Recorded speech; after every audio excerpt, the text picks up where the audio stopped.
让一下。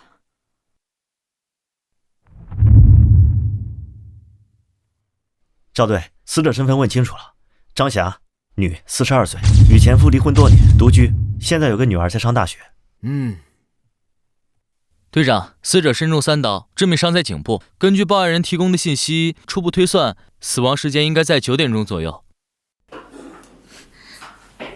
哎呦，这么多血，3刀啊！3刀啊！哎呀！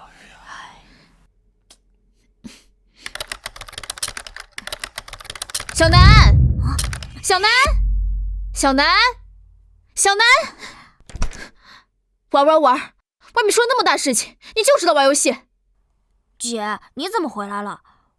外面吵什么呢？你没听到什么声音啊？隐约听到了，怎么了？隔壁出了凶杀案，死者是张阿姨。啊！小吴，你干嘛呢？队长，我马上来。小南，你锁好门，别乱走。我今晚加班，谁敲门都别开啊！弟弟，醒醒，你不会有事的。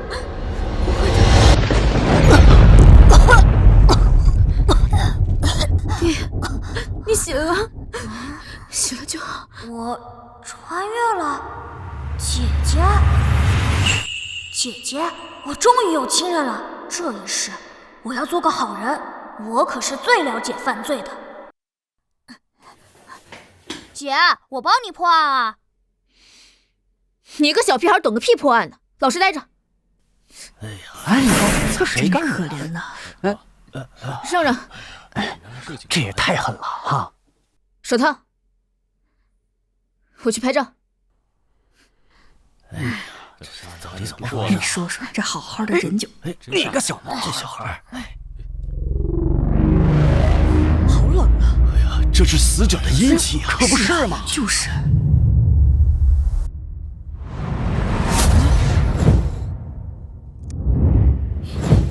怎么这么香？哎呀，你看看，什么味儿啊？哎呦，真是太惨了！是啊，太可怕了。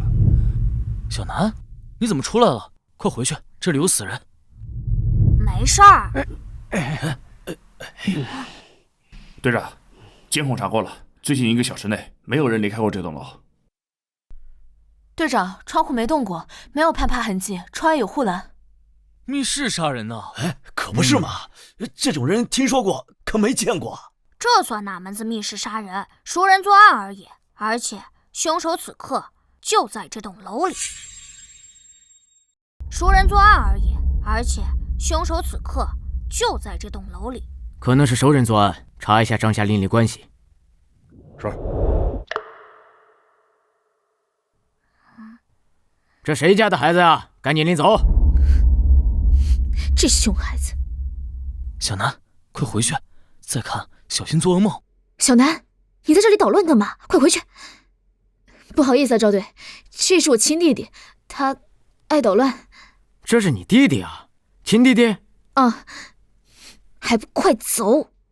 哎，等等，你和你弟弟就住在这儿？是对面602。小朋友，来，过来，过来，别磨叽，来吧。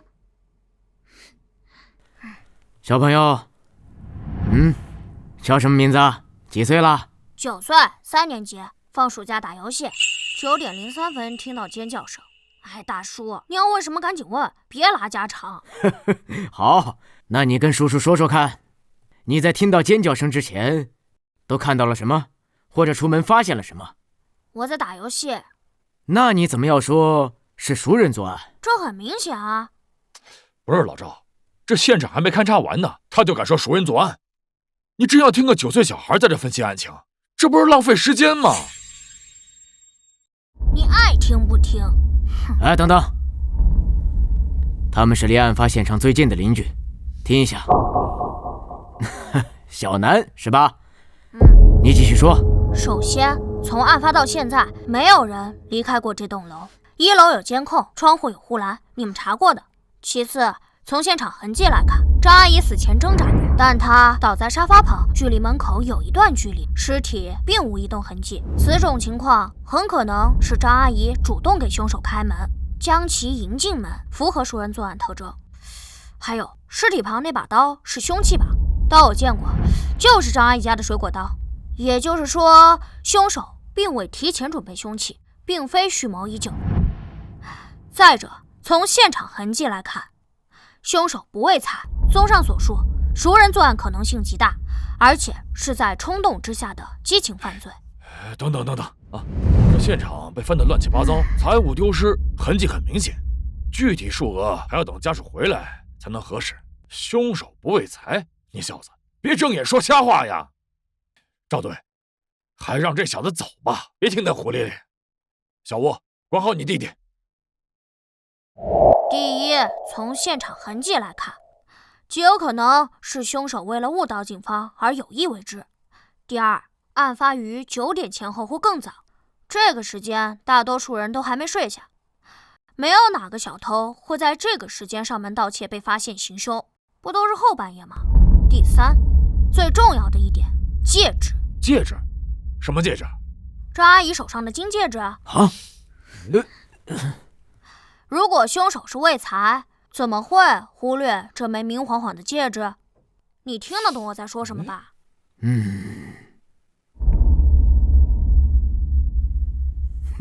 厉害啊，小子，你怎么懂这些？我爸是刑警，我妈是刑警，我姐是刑警，我就是刑警，家庭熏陶嘛。另外，我还看过800集的柯南。好小子，行，回去吧，这毕竟不是小孩子待的地方。哎，对了，叔叔，我得纠正你一个错误。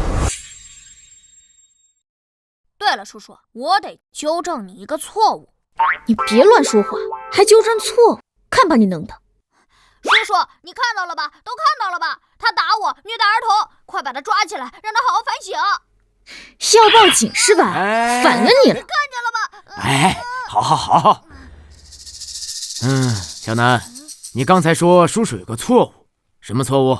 你说说看。不好意思啊，赵队，小南乱说话，我带他回去。哎，没事，我听着。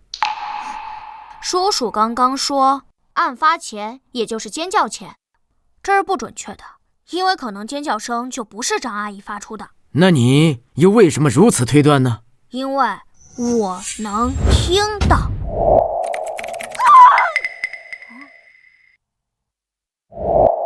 行了，我回去了。嘿，哎呀，快出来！这小子，回去吧。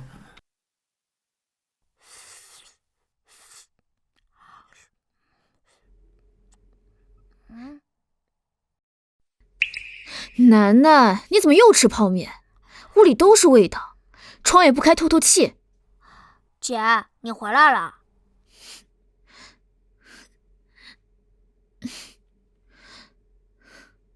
我去睡会觉啊，你7点叫我啊，7点啊，别忘了。知道了，姐。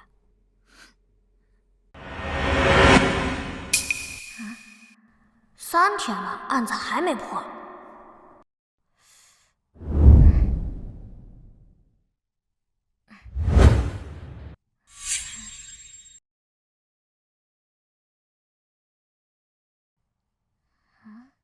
张霞，女，42岁，桐城人，工厂质检员。案发当日休假在家，死亡时间约9点，身中3刀，致命伤在脖梗动脉处。为人和善，并未发现与人结怨。女儿在上大学，前夫王洪刚虽多年来一直骚扰张霞，案发时并不在槟城，且3个月未与被害人通话，已排除作案嫌疑。凶器上未发现指物，门口地面脚印复杂，皆来自于张霞与多名嫌疑人。这个案子明明并不复杂，怎么给调查成密室杀人案了？根据1楼周大爷笔录，大约在晚上9点听到尖叫声。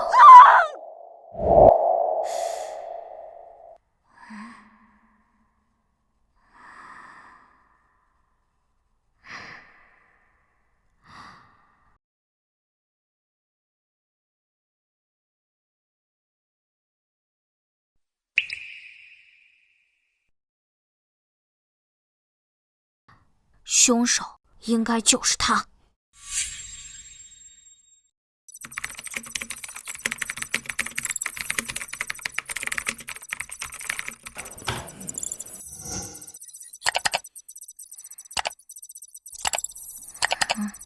川江花园1单元的701-702-501-502，凶手就是他。哼！姐，7点了，起来啦！哎呀，你别吵，我起来了。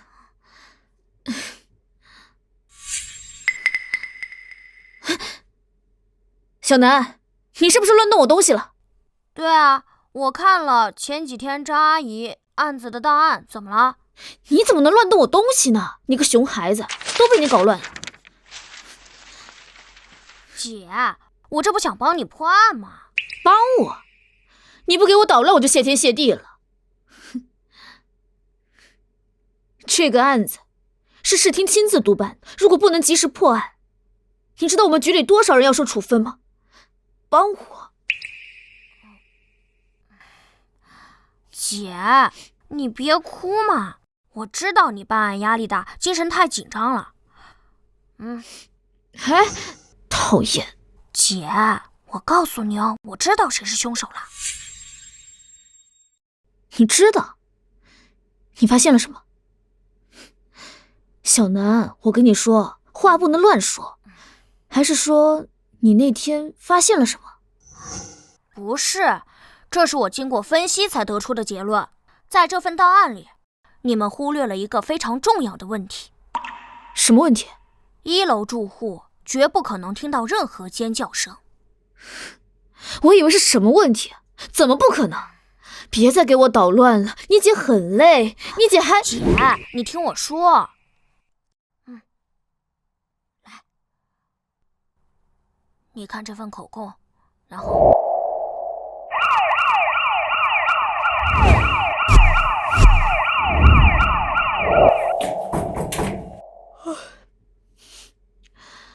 队长，你们来了，进来。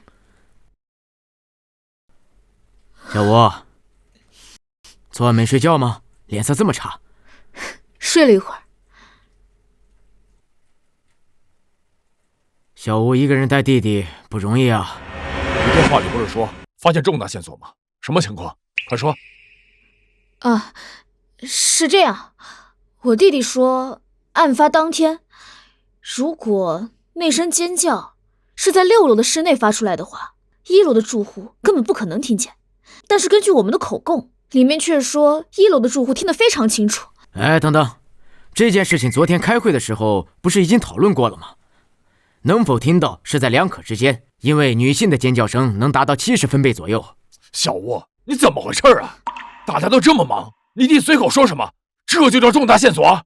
还把我们都叫来，你是不是睡傻了？不是，孙队，是这样啊。假设这个声音不是张霞发的。哎，行了，你搞什么呢？喂，那个谁，你干嘛凶我姐？会不会好好说话？小南，小吴同志，能不能管管你弟弟？这是命案，不是过家家。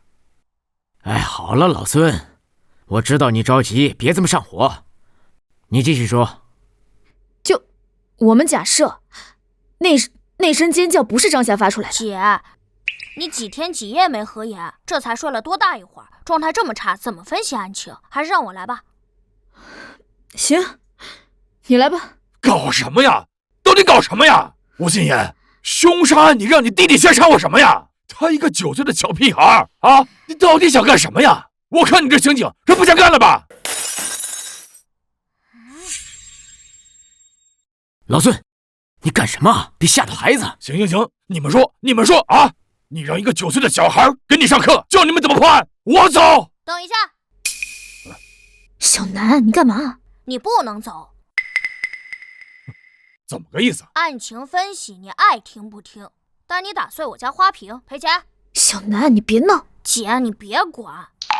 我告诉你啊，我今年9岁，正在上小学。你要是敢动我一下，我马上躺地儿去。我会发网上，让全国人民都知道，警察打小孩，你马上就得撤职。哼，好啊！吴心言同志，我算是长见识了，你家是真厉害啊！这叫重大线索。够了吗？哎，老孙，够了，叔叔，你也要走吗？不走的话，我可以跟你说说。我知道凶手是谁，他就住在这栋楼里。小南，不靠谱的事不能乱说，还不能确定是凶手，只能列为嫌疑人。小吴，小南，你怎么知道谁是凶手？那天你是看到什么了吗？整栋楼的住户我们都已经排查过了，案发的时候都有不在场证据或不具备作案能力，已经全部排除嫌疑。小朋友，饭可以乱吃，话可不能乱说。首先，1楼绝不可能听到尖叫声。你们认为的两可之间，这是一个极其严重的错判，误导了你们的调查方向。你说错就错呀！女性尖叫70分贝，而且我们已经做过实验了。那你的实验人员耳背吗？周大爷耳背，街坊邻居都知道，而你们做笔录的调查员显然忽略了这一点。当时都上来看热闹，我以为就是现场太吵了，他才没听清楚。周大爷耳背不算严重，这点确实容易被忽略。但我在案发当夜也提醒过你们，我不该听到尖叫声。我在卧室打游戏，隔着3道门，戴着耳机。可我翻遍了所有档案，你们没人记录我这句话。我本不该听到尖叫声，但我听到了，周大爷也听到了。以上可证明，尖叫声绝非来自于6楼室内，而更可能是楼道内。但张霞死于客厅，尸体并无移动痕迹，所以尖叫来自于凶手的伪造。凶手是女性。如果仅推理到这一步，凶手可男可女，男性也可捏着嗓子或通过网络音频在楼道里发出女性尖叫。由此产生了一个新的疑问：凶手就在6楼制造尖叫声，楼上楼下肯定第一时间出来查看，他如何跑路呢？很显然，他没有跑，且可能是最先赶到现场的邻居之一。凶手只可能来自于5楼或7楼。如果凶手住在4楼或更下，尖叫后向下跑，很可能会被5楼刚出门的邻居看到或听到。但看所有笔录，没人发现类似情况。推理到这一步，我基本可以将凶手锁定701、702、501、502四户中，7楼2户，702空置，701是李大妈老两口。考虑到老人体能以及现场经过布置，基本排除李大妈作案的可能。5楼2户，柴叔与王叔，王叔先出来。502柴叔，一家3口，家庭和睦。501王叔，一人独居，单身多年。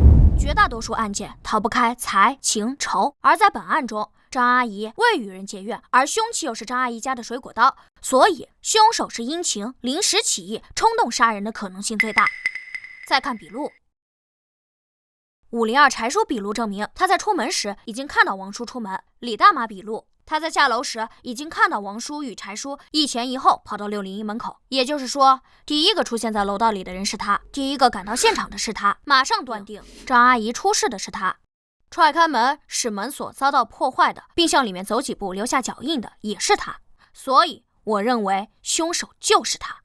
楼下501的王叔王胜利。还有很多细节我没说，没必要都说，等我说完作案过程，你们马上抓人审就行。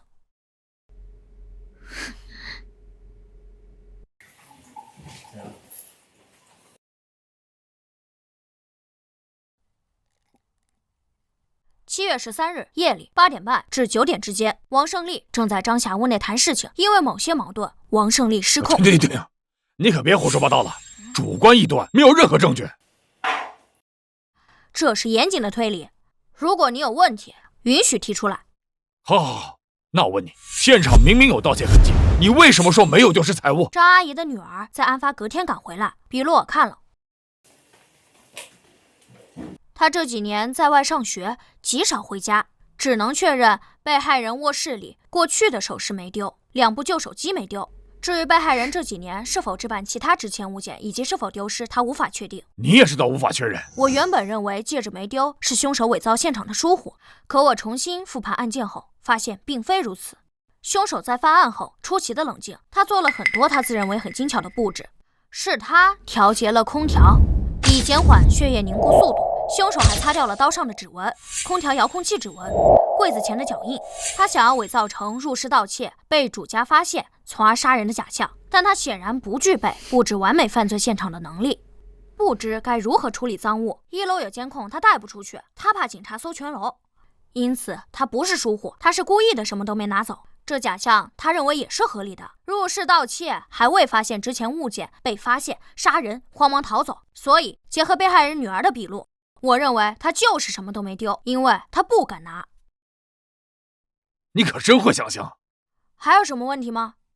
好，那我再问你，如果真按你所说，一个普通人冲动杀人，他怎么能如此冷静？怎么可能想到如何布置现场，甚至误导警方？谁跟你说王胜利是普通人？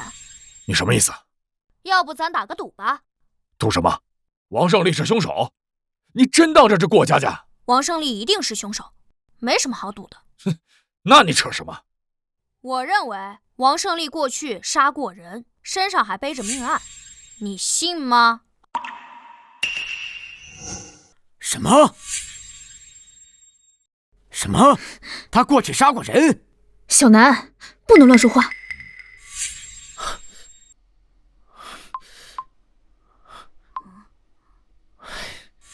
赵队，他没有案底。小南，你怎么知道他过去杀过人？你是有什么证据吗？没证据，没线索，纯推论。哎，我真他妈受够了啊！你小子越说越玄乎是吧？胡说八道个没完！小南，有些话真的不能乱说。什么叫乱说？帮你破个案中案不好吗？吴心言，你有时间带你弟弟去医院看看吧，看看脑子有没有进水，早点治疗啊！别废话，你赌不赌吧？赌？你说赌什么？看你破案心切，我也不为难你。输了，给我姐道歉，以后不许凶我姐。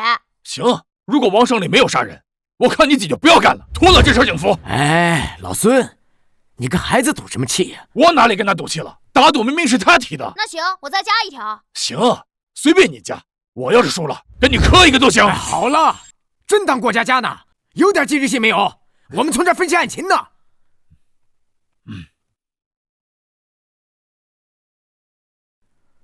小南啊，你刚才分析的是有几分道理，但是他没有实质性的证据，就连间接性的证据也没有，全是推论。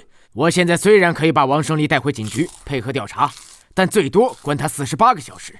这是命案，王胜利如果真是凶手，且如你所说，他极度的冷静，心理素质又过硬，他就不会随便的去交代什么。但王胜利如果不是凶手，影响会非常的不好，你姐姐会受到严重的处分。谁说没有证据？我刚想说来着，被人打断。那行，那我就再说一下。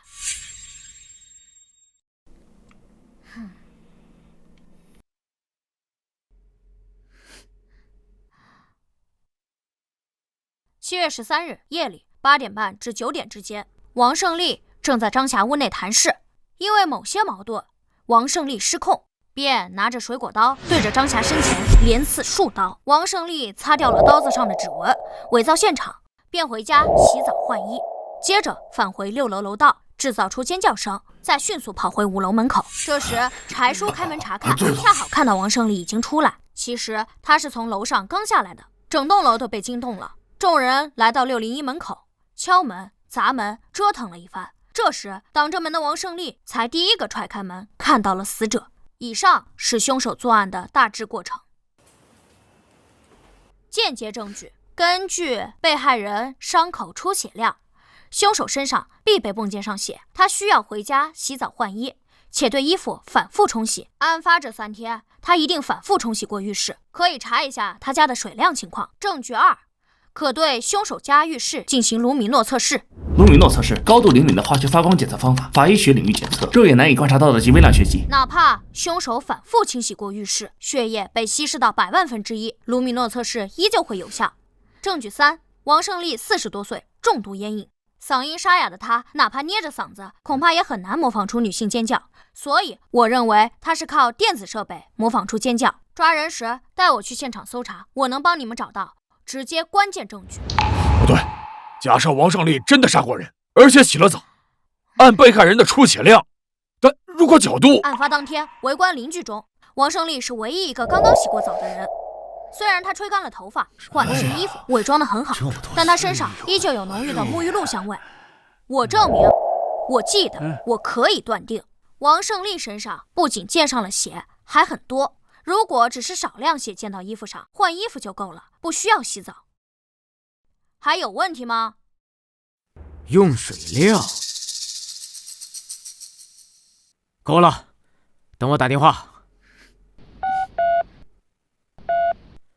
喂，老雷啊，我老赵，哎，找你帮个忙，帮我查一下713案，案发单元最近的对，1个星期就可以，用水量的情况。好嘞，我等你回电。哎。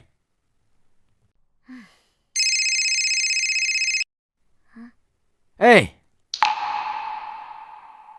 那是哪一户用水量最大？501啊？那案发前呢？没有。那也就是说，案发后501是用水量最大的一户，对吗？好嘞，好嘞，好嘞，我知道了。好，谢谢啊。行动。是。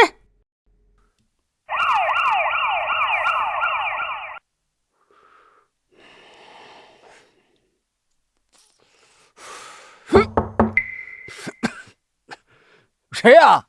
王叔，是我。小南呐，咋的啦？你等我一下啊。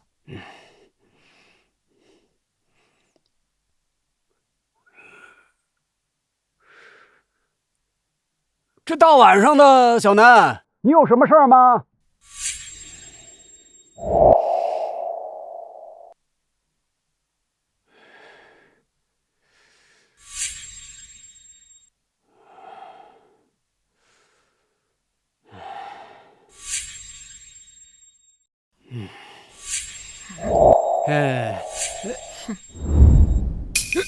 别动！别动！你们要干什么？老实点，双手抱头，给我脱去！我犯什么罪了？你们凭什么抓我呀？你给我放开！你给我放开！王胜利，老实点，我们怀疑你跟张霞的死亡案有关系。你说什么呢你？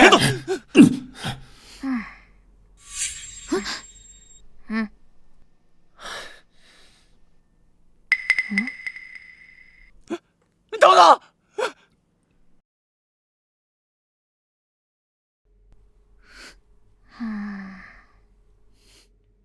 哎，小南，干嘛呢？恢复数据。哎，你别摸索了！你看你这人，你干什么呢？把嘴给我闭上！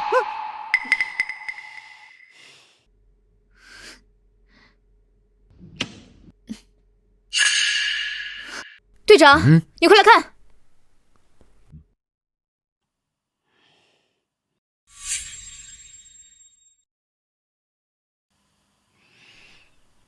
他在销毁证据，哼，够难缠的。这不可能是巧合。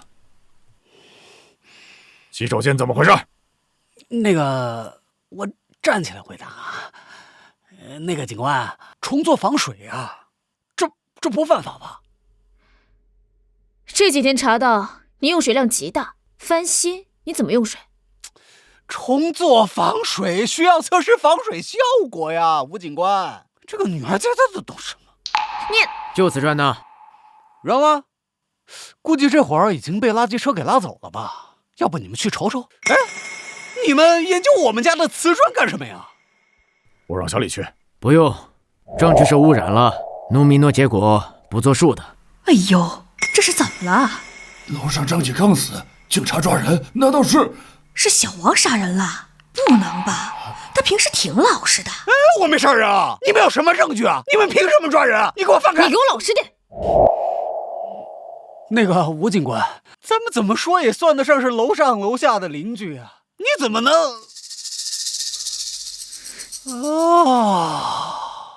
我想起来了，你觉得我之前得罪过你，所以你对我打击报复是不是？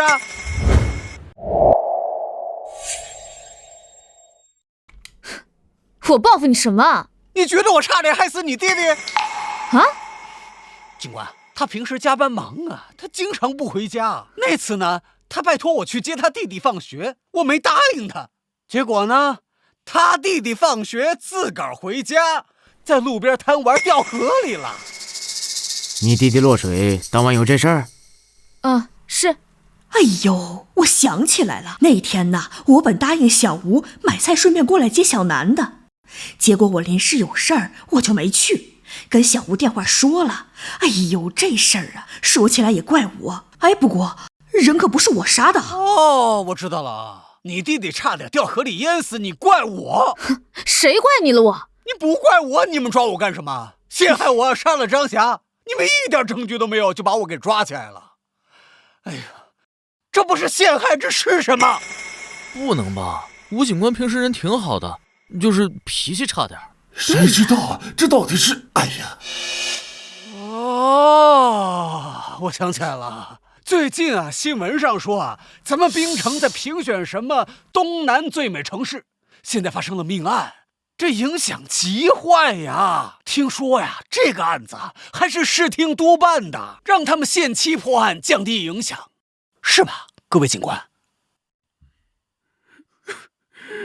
哎呀，这都过了3天了呀，你们一点证据都没找到呀！这一着急就把杀人犯的帽子扣我头上了呀！你给我闭嘴，别胡咧咧！是，我父母早亡，我一个人南下打工呀。我都40多岁了，我还是个老光棍啊，没亲人没朋友呀。等他们要是把我抓进去，就屈打成招呀！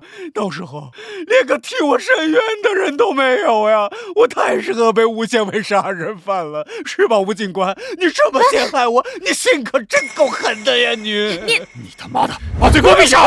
警察大人了，警察大人了，警察大人了！你们可得替我作证啊！他们要打我呀！你看看，怎么打人呢？他咋回事啊？小王啊，平时沉默寡言的，都不爱跟人说话，今天竟然这么能说，这可是掉脑袋的罪，谁被污蔑谁不急呀？对呀。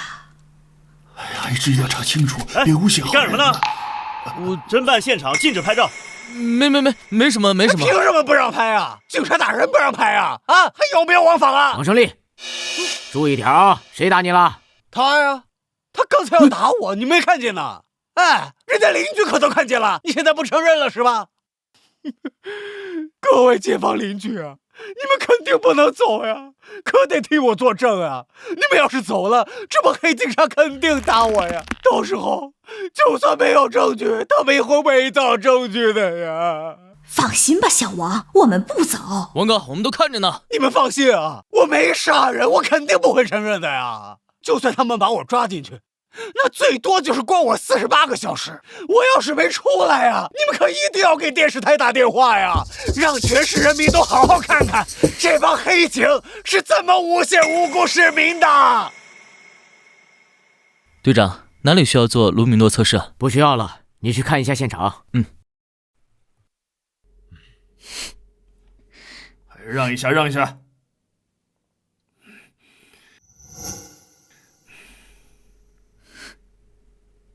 老钱，你怎么来了？听说你抓到嫌疑人了，过来看看。我冤枉啊！他们没有证据，随便抓人啊！他们赵队没证据，正在收集证据。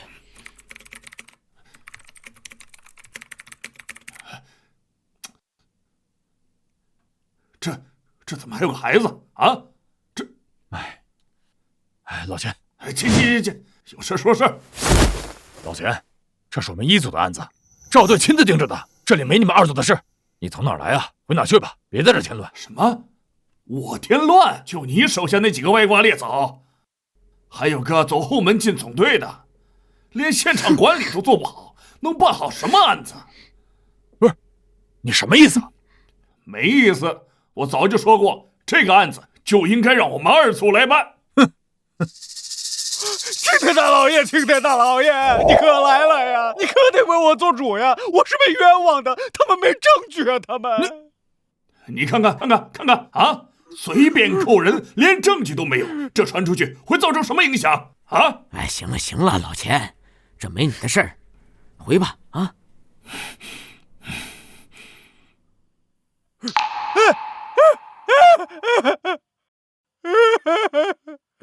各位街坊邻居，你们可看到了啊！人家钱警官可是发现了问题，他们硬生生给人家赶走了呀！这帮黑警是铁了心要诬陷我呀！哎呦，这警察是怎么了？这都什么世道啊！这是陷害啊！王胜利，你注意点啊！诬陷，这就是诬陷啊！你们可一定要通知电视台啊！还有没有？谁陷害你了？你还有你姐！不见棺材不掉泪，这是你手机吧？是我手机，那又咋了？现在这个社会谁还没个手机啊？你承认是你手机就行。哎，吴楠，你掉到河里差点被淹死，那跟我没关系呀！你记恨我干什么呀？啊！你说你一个小小年纪的孩子，你不学好啊？你心咋就这么狠毒啊你？我狠毒？那行，我今天就发善心。我给你个机会，只要你承认张霞是你杀的，并交代犯罪过程，算你自首，怎么样？你没病吧你？我没杀人，我自什么首啊？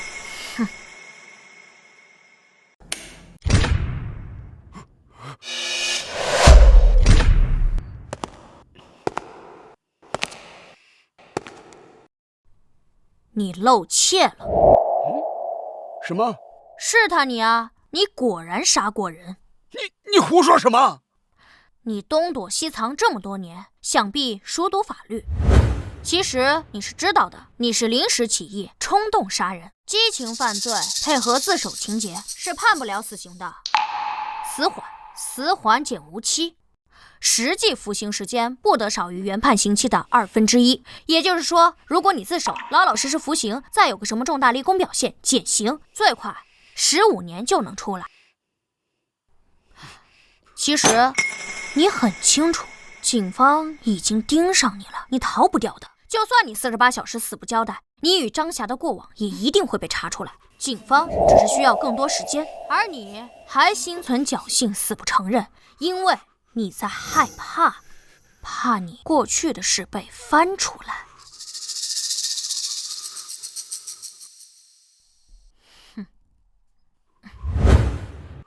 自首吗？自首。嫌疑人没有第一时间反驳，小南跟他说了什么？声音太小，没听清。大家都简单点，你数罪并罚，下辈子做个好人。我不知道你说什么。不见棺材不掉泪，那我送你上路。你没证据，你没有证据，你没有证据。我有证据。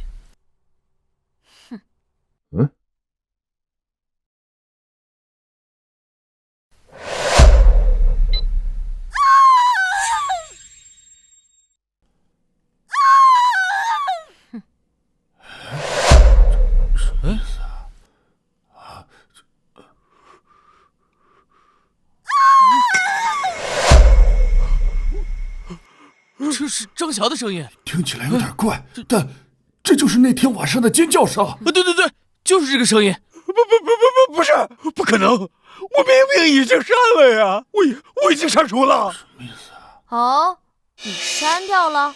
你承认这是你制造的声音了？那晚上的声音是王哥搞出来的。哎呀，他搞这干什么呀？他怎么这样？我们都认为他是好人。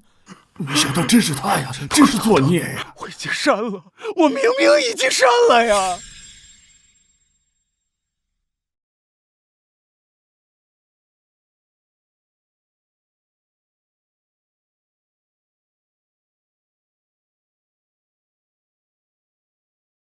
想要彻底删掉一个文件，必须让文件重复写入，覆盖掉原有文件。你删掉的只是文件索引，文件可恢复，你显然不懂存储的基本原理。另外，你与张霞的聊天信息我也恢复出来了，是通过一个名叫爱友的交友软件。你与张霞楼上楼下邻居很多年，本来并无过多交际，直至3个月前，你与张霞通过爱友闲聊几句，越发熟络。具体聊天内容涉及到张阿姨隐私，我就不读了。不过我还看到了，你最近2年来通过这个软件搭讪过很多离异女性，并提出无理要求。要我读读吗？别，人是我杀的，我承认人是我杀的。姐，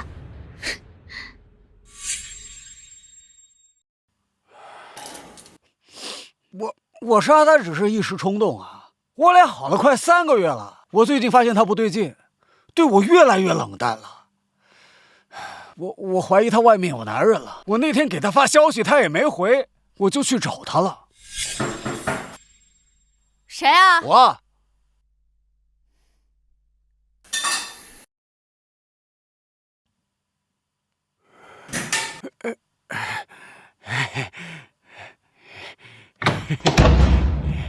张霞，咋不回我信息呢？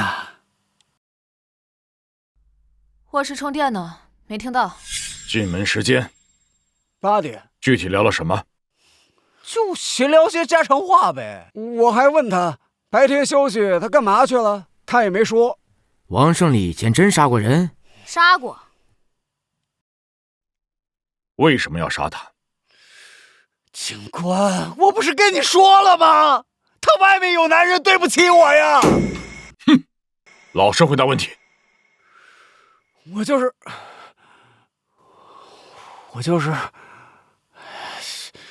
我说，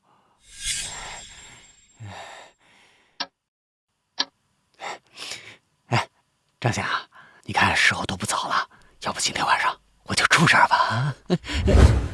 什么早啊晚的，你就住楼下，回去吧。多大年龄了还这么精致？出去，给我马上走！张霞，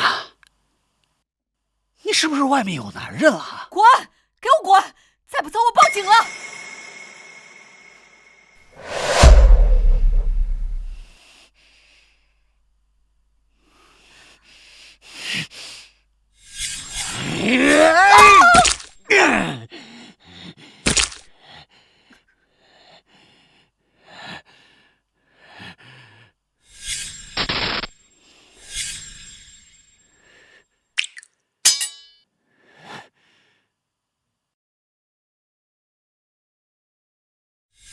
现场盗窃痕迹是你布置的？是你调节了空调温度？是。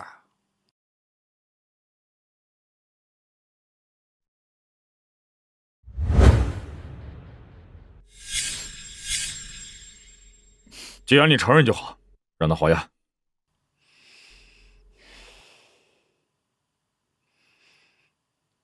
按这就行。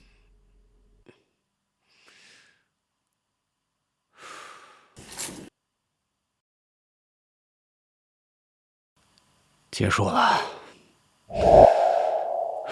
都结束了。还没结束，王胜利，你还有什么要交代的？比如，你以前犯过什么案？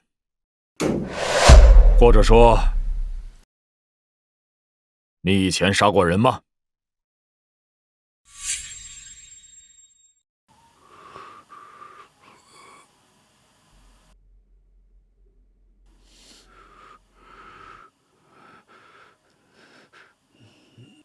能给我一支烟吗？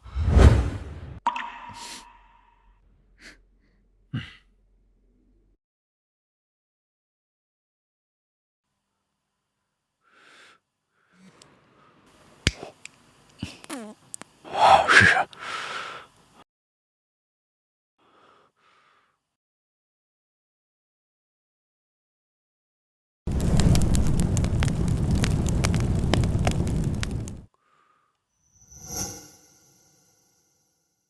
王胜利，回答问题，你以前杀过人吗？没杀过。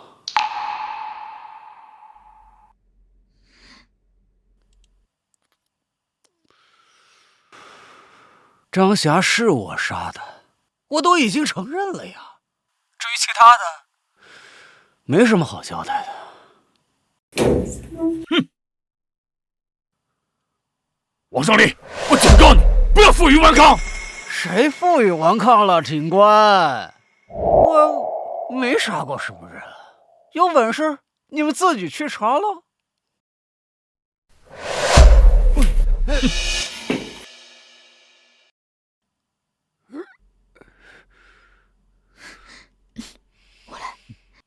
黄胜利，你犯的罪足以判处死刑，你现在在耍无赖，没有任何意义。吴警官，我知道，我都够判死刑了，我还怕什么呀？你们不是着急着破案吗？现在案子破了，你们赶紧把我抓去判个枪毙呀！你们还折腾什么呀？啊？不会吧？你们警察还真觉得自己是正义的化身呢？怀疑我以前杀过人，就一定要查清楚啊？是吗？是吧？哎，太好了！据我的了解啊，如果我身上还有案子没查清楚，你们就得一直关着我，判不了我。我的命还长着呢。小南，你说王胜利以前杀过人，有几分把握？10分。我去审吧。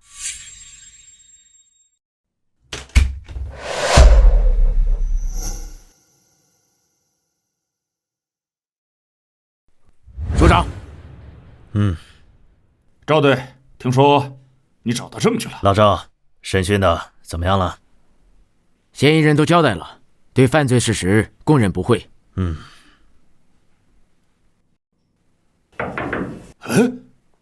赵队，怎么又是这个孩子？上次在案发现场的时候，就是这个孩子一直在乱翻嫌疑人的东西。伯伯好。老赵，这是吴心言的亲弟弟吴楠，他们家的情况您是都知道的。哦，我知道了，父母因公殉职后，就剩他们姐弟俩了。对。哎，是啊，是够难的。小吴平时也忙，以后这孩子要来署里就来，没地方写作业，带到会客室。纪律就是纪律，这里是办案区，不是孩子该来的地方。署长，其实这个案子能够告破，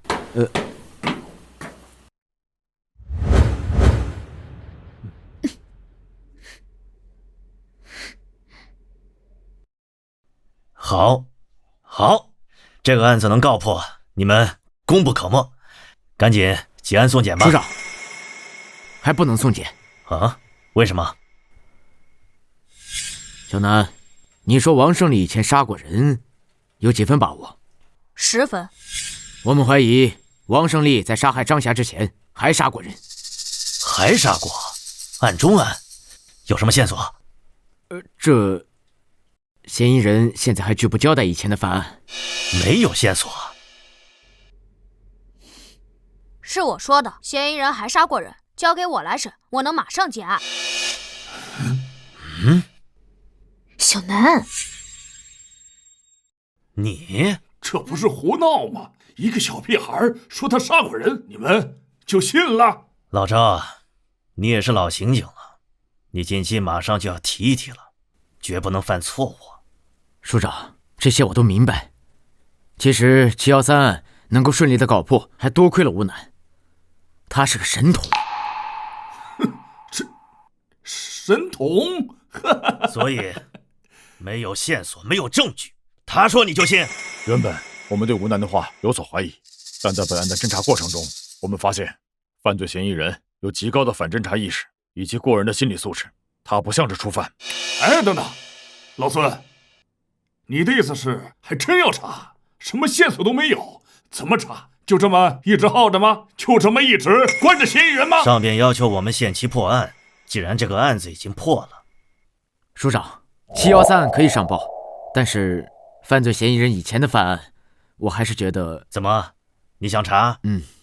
那你报告打算怎么写？就写一个9岁的孩子怀疑他杀过人，你们信了？哎，有没有人呢？还有没有人呢？你们到底审不审呢？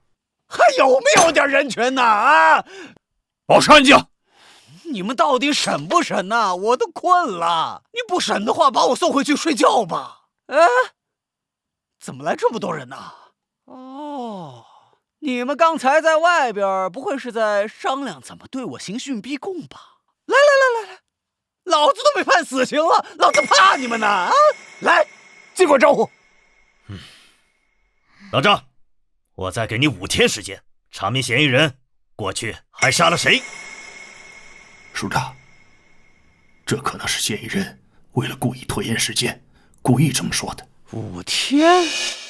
老子给你5年，你他妈也查不出来？5分钟，我来审，给我5分钟，我让他交代。你个小屁孩，你懂什么？吴心言，管好你弟弟。署长，他们怎么能让一个9岁的孩子办案呢？这简直是胡闹啊！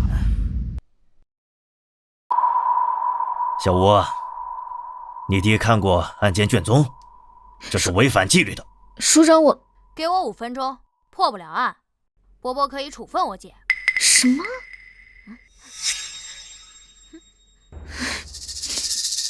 署长，给我弟弟5分钟时间，破不了案，我愿意接受任何惩罚。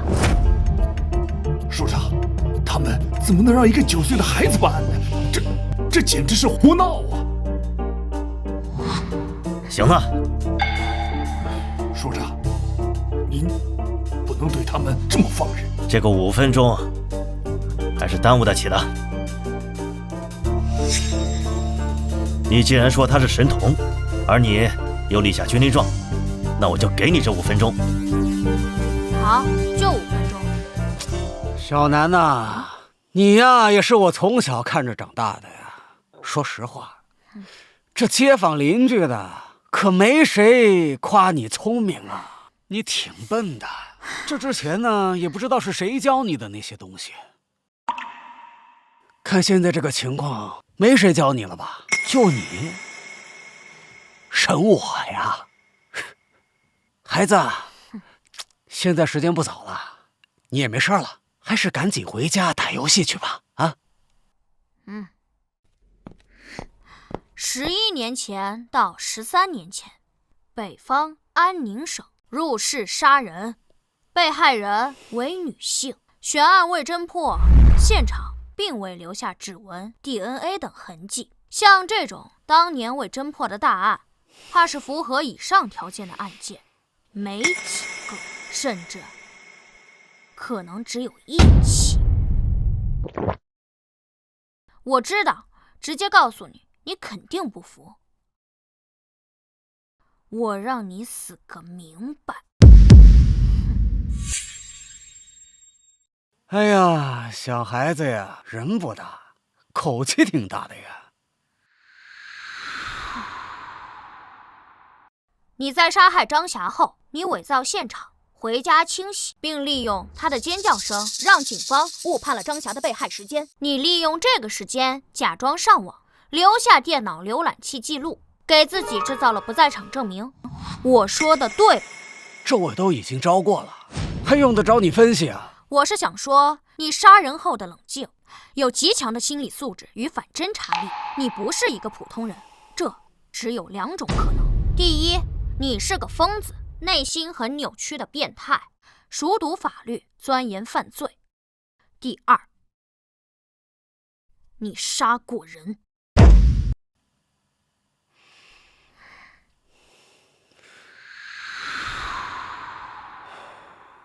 你怎么就知道我不是个变态呢？你搬来10年，如果你真是个变态，你不可能忍到今天。我这都是你的胡乱猜测。你不知道你最大的破绽是什么？你做了很多自认为自己很精巧的事情，有着超乎寻常的执行力，但你却没逃走。站在你的角度，我得到了2种答案：第一，直接逃走太明显，住得那么近，谁在张霞死后谁失踪了，谁就是凶手；第二，你不想破坏自己如今安定的生活。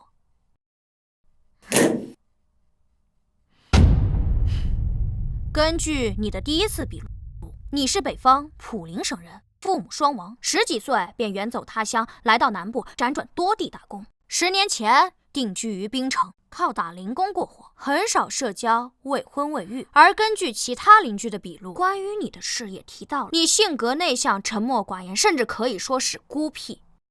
如此能说会道，你真的是孤僻吗？逃了10多年，伪装得很辛苦吧？你自述没有任何亲人朋友，也就没有人证明你的过去。本市定居10年来，你拒绝社交，跟谁都不熟。反侦查意识不是与生俱来的，你必然看过大量相关书籍。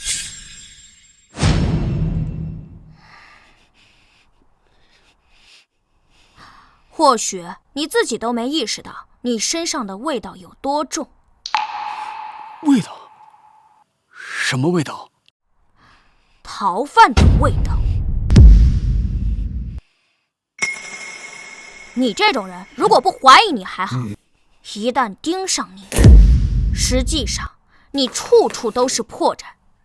你过去10年给人留下的印象，完美符合一个逃亡者、潜藏者的特征。而你在本案侦办过程中的表现，也证明了你过去10年时间是在伪装。杀人后的冷静，极强的心理素质，性格的伪装，拒绝社交，隐藏自身，单一条件或许说明不了什么，但若汇聚在一起，你不知道你身上味道多重吗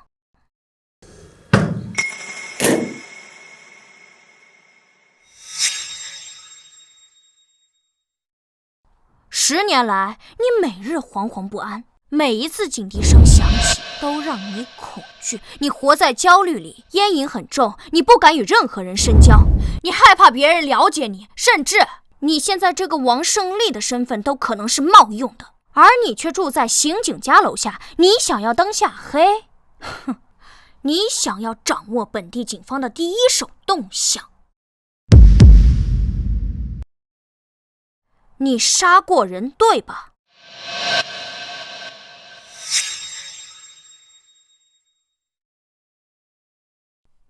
哼，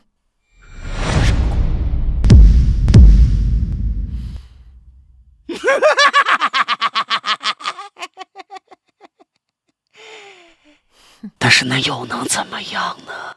警察抓人是要讲究证据的。就靠你这么一说，我就成杀人犯了。我在什么时间、什么地点、用什么方式杀的人？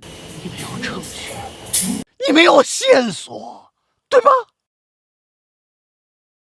对我个人而言，你这个人以你的行为就是线索。时间也差不多了。既然你已经承认人是你杀的，那么我就长话短说。第一，你曾经是个小偷，做过入室盗窃。小南，你依据什么推断的？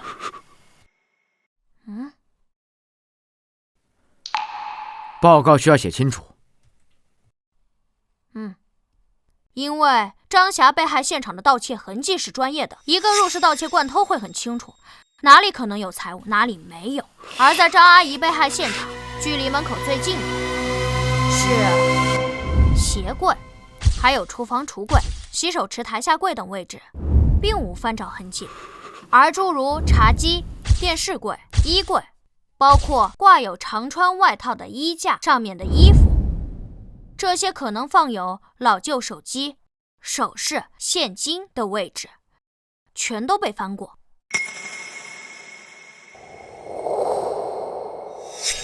你伪造盗窃现场，但你出于过往的入室盗窃经验，或者说是出于行为本能，留下的盗窃痕迹极为专业。这证明了你过去是个惯偷，是不是？第二，王胜利自称他来自于北部3省之一的普林省，10几岁便远走他乡，距今30年。你说谎了。如果王胜利真少年时就来南部，他的口音应该早就变了。可他没变，他虽然极力克制着自己，但偶尔还是会暴露。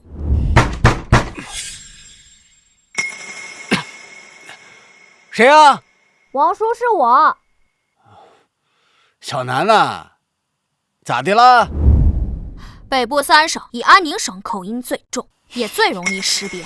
如果我没听错的话，你应该是安宁人。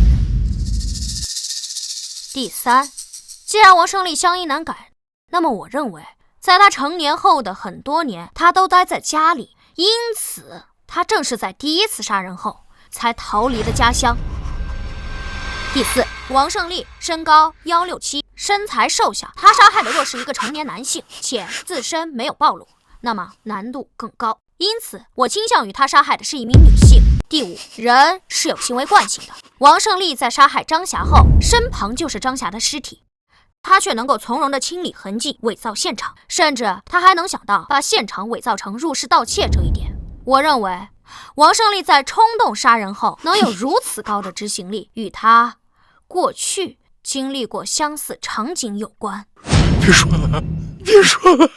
第六，一个人在杀人后往往都会东躲西藏一段时间，关注一下案情进展，然后找个地方安定下来。王胜利是10年前来槟城的，这是他最后躲藏地。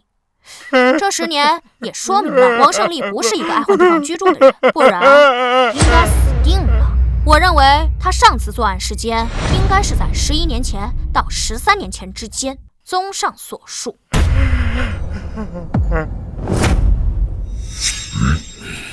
时间11年前到13年前之间，地点安宁省，案件类型入室盗窃，被屋主发现后而怒而杀人，被害人大概为女性，因王胜利此前嚣张太过，声称5年也破不了案，据判断现场并未留下 DNA、指纹等直接性证据，所以他才会如此自信。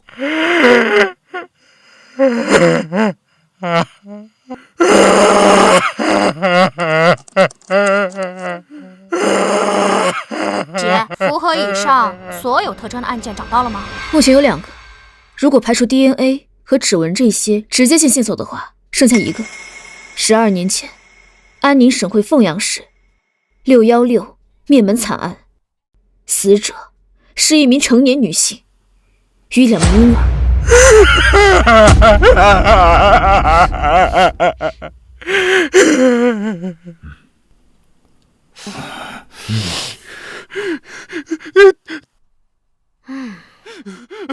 都是他胡编乱造，都是他胡编乱造，都是他胡编乱造！你们没有证据，你们没有证据！真的没有吗？没有！王胜利，你要干什么？给我走！走！你们走！走！老实点！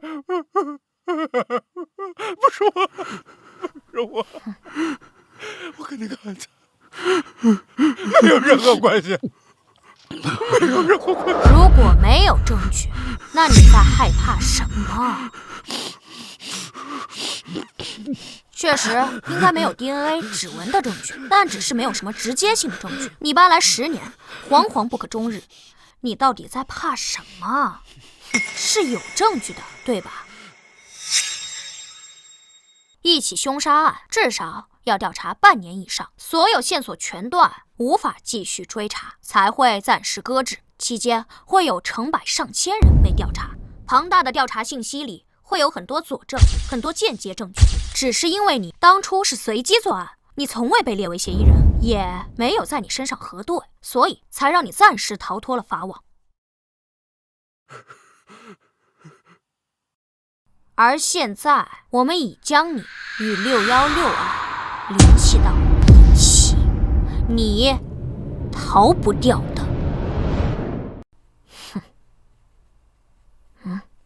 署长，我提议联系凤阳警方，把616案的全部档案调出来，并请凤阳警方派遣当年参与过此案调查的老刑警来本市协助办理此案。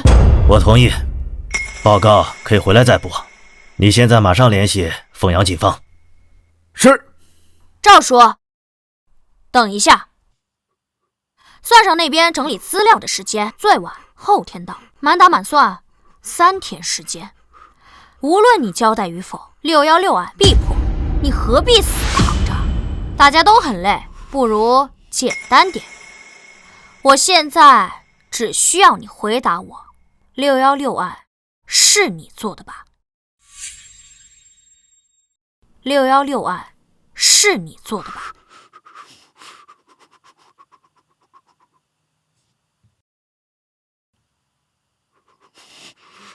都到这个地步了，你还不交代？616案要是与你无关，刚刚激动什么？说话！王胜利，你再负隅顽抗，没有任何意义。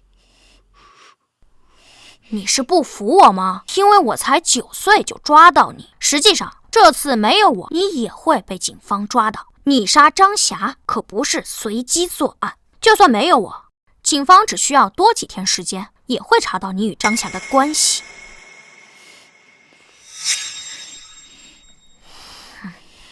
是的，这种死硬分子交给我吧，我保证今晚就让他开口。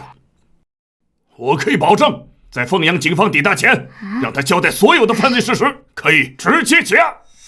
我都审差不多了，哪轮到你啊？退1万步来说，也该是我姐来审。什么叫审的差不多？他并没有交代所有的犯罪事实，而且也没有直接的证据。等凤阳警方来了，补充了证据链，也都是间接证据。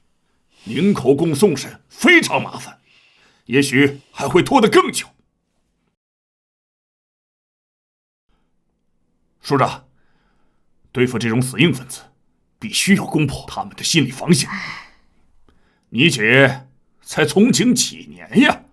她审得明白吗？那照你这么说，那我才9岁，我审得明白吗？你要是真有本事，你就让他开口，否则不要影响我们办案。好，姐，我相信你，一定会有办法让他开口，对吧？啊，我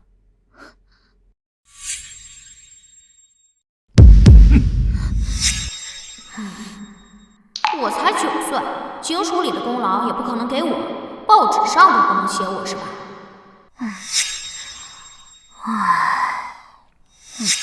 现在你知道叹气了？我哪儿叹气了？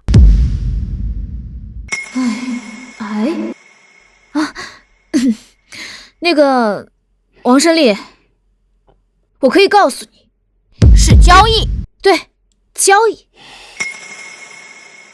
我可以和你做个交易，如果你承认616惨案是你做的，并且详细供述当时的犯罪过程，我们查了属实，我就可以告诉你，张霞被害那天为什么不接你电话，她到底去干了什么，张霞是否有其他男人，以及当天去做什么了。对，就这意思，我弟说的没错。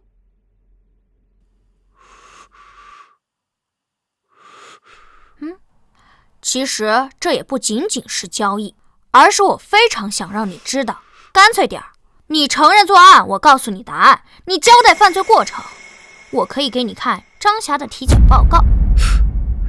你说的算吗？我同意。谢谢伯伯。我最后问你一遍，12年前发生于安宁凤阳的616案是你做的吗？这个案子616案是你做的吧？是我做的。这案子是我做的，人全都是我杀的。我出去一下。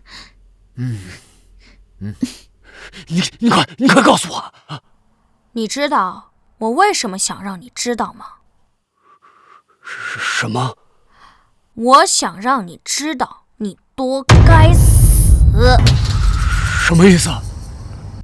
在张霞被害的6天前，她突发身体不适，并去了医院，在医生的建议下做了穿刺活检。案发当天，张霞再次前往医院复诊，并拿了活检报告，她得了肝癌。张霞并没有你所认为的其他男人。根据张霞与闺蜜的聊天记录，张霞在得知自己生病后，第一时间是想到女儿学费，然后才是自己治病。他知道你这10年生活低调，有一些积蓄，但他却从未想过让你出钱。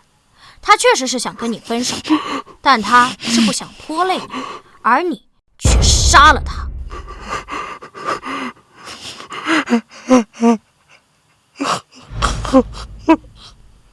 你真该死！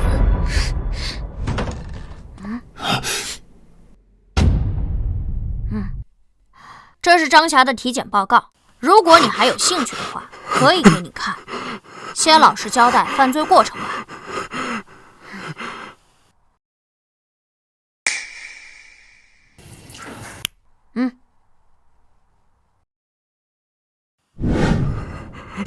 你让他，吴局长，你让他们进来枪毙我吧，人都是我杀的，你让他们枪毙我吧，我他妈该死，我他妈该死，我该死！你老实交代案情，你交代的作案过程必须要跟案件细节对得上，这才是你要做的。法律自然会惩罚你，真是神经病。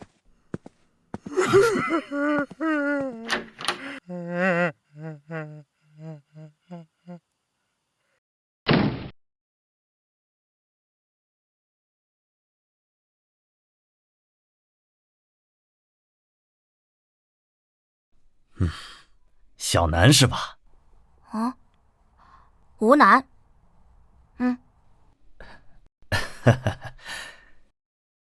楚阔海，楚伯伯好。哎，好，真是神童啊！哪里有什么神童，还不是我姐教的好，离不开我姐对我的耳濡目染。我明白，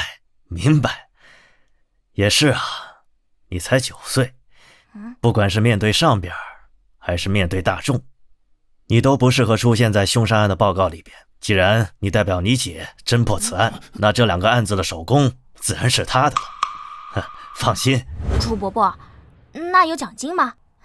我想换台电脑。有731案能够迅速侦破，书里自然会有嘉奖。另外啊，616案既然当年没有侦破，肯定要向社会征集线索的，应该有几万块奖金。署长，案子不是小吴破的呀，他本身就是靠着走后门的关系才被调入总队的，他能力不足，如果这次把首功给他，难以负重啊，还会引起更多的非议。有病就去看，没事老嚼舌根干什么？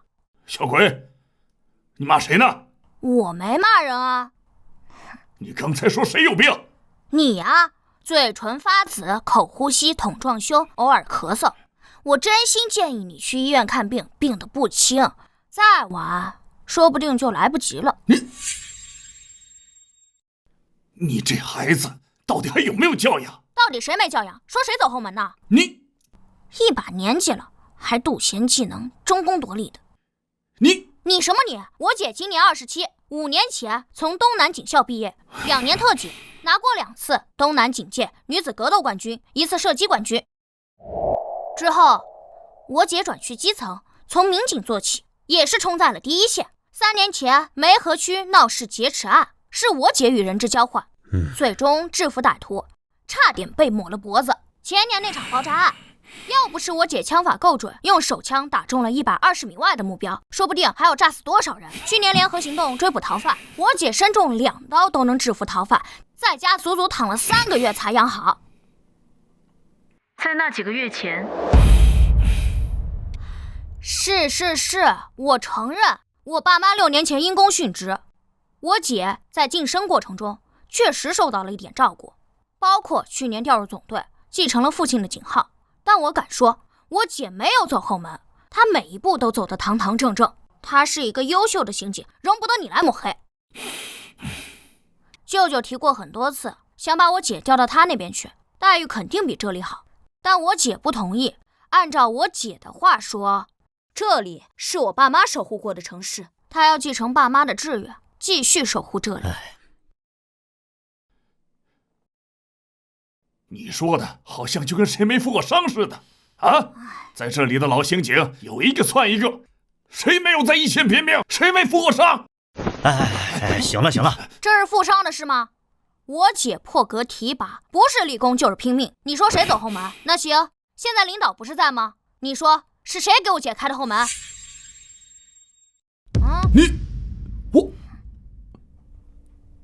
我也是听手里都这么说的。哎，行了，你跟个孩子呛什么？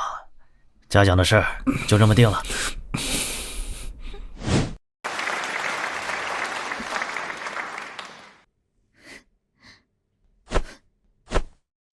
小吴辛苦了。追凶极恶，行经使命，不辛苦。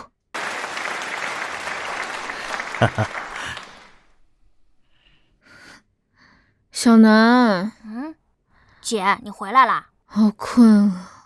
姐，刑警不是忙的时候忙死，闲的时候特别闲吗？这才破了大案，你就休息一天，又开始没日没夜的忙。唉，清理弃案专项行动，所有人都在加班。哎，不行了，我要睡觉了，乖啊。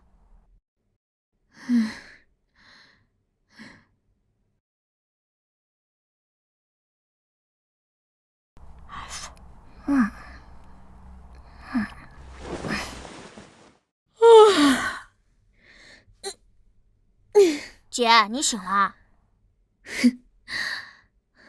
是啊，你说谁家弟弟这么聪明，还会破案啊？这算什么？这么简单的案子，非要本神童给你推理一番。说你胖，你还喘上了是吧？本来就是嘛，这么简单的案子，我分分钟破解。你又是没日没夜的忙。你这是薯片吃多了中毒了吧？行，你要这么聪明，我考考你啊。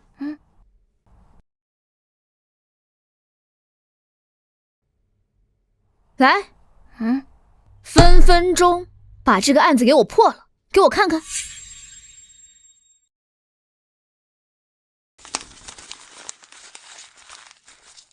去年12月份的案子，大半年了。好家伙，档案这么厚，还没查出来。死者宋东，男，51岁，食品厂老板，与妻子离异多年，有2个已经结婚的女儿。去年12月13日晚10点左右，工厂保安周路在巡视时，门怎么没关啊？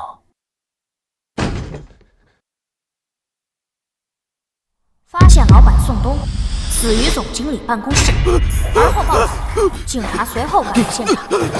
经法医现场勘查，宋东是坐在椅子上，被人从后面用塑料绳勒住脖颈，窒息而死。死亡时间约是晚上9点10分左右，窗户没有撬锁痕迹，也并未上锁。初步推断，凶手翻窗潜入办公室行凶。警方在现场发现了10多人的脚印，43码登山鞋印，被认为来自凶手。经调查，当天宋东是下午4点回到工厂，6点在食堂吃的晚饭，约6点半回到了办公室，之后再也没出来，直至被保安发现尸体。保安发现前，最后进入了案发现场是采购部负责人康婷婷，向宋东汇报过期面粉退货情况。来，案发后半个月，我们根据上百份口供，最终确定了这3个嫌疑人。前员工李泰个人原因离职后被扣了1个月的工资，曾多次来工厂讨说法。案发前3天，李泰讨薪时被打。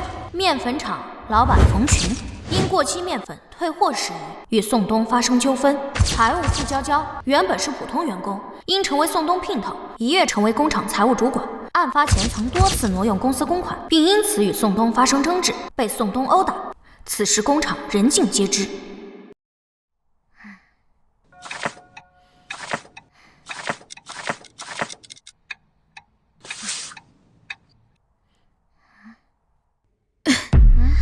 特别是这个傅娇娇，宋东死后，他还参与了财产争夺战，而且他说他跟宋东是事实夫妻，在调查的第2个月就把他列为了头号嫌疑人。虽然他有不在场证明，而且以他的体力不可能杀人，但也不排除有雇凶杀人的可能。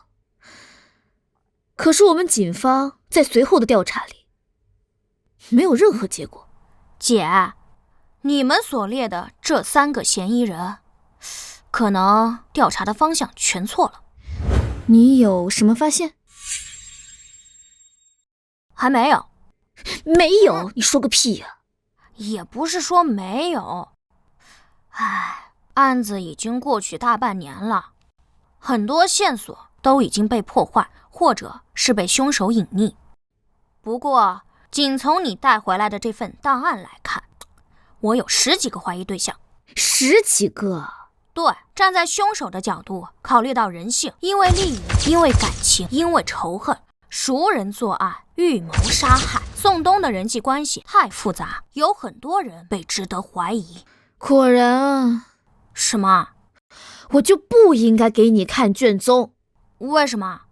小南，你现在虽然是我们警署的名人，大家都说你很聪明，善于推理，可是你毕竟才9岁，没有系统性的学过刑侦。事实上，你能想到的，我们全都调查过，几十个怀疑对象，我们才筛出了这3个嫌疑人。上百号人的专案组，足足查了3、4个月。而且时代不同了，正如你所说，713案，如果再给我们多一点时间，我们肯定能调查清楚王胜利跟张霞的关系。12年前的616灭门惨案，虽然是随机作案，但是入室，在现在这个时代，以现在的公共监控密度还有侦破技术，凶手不可能逃得掉。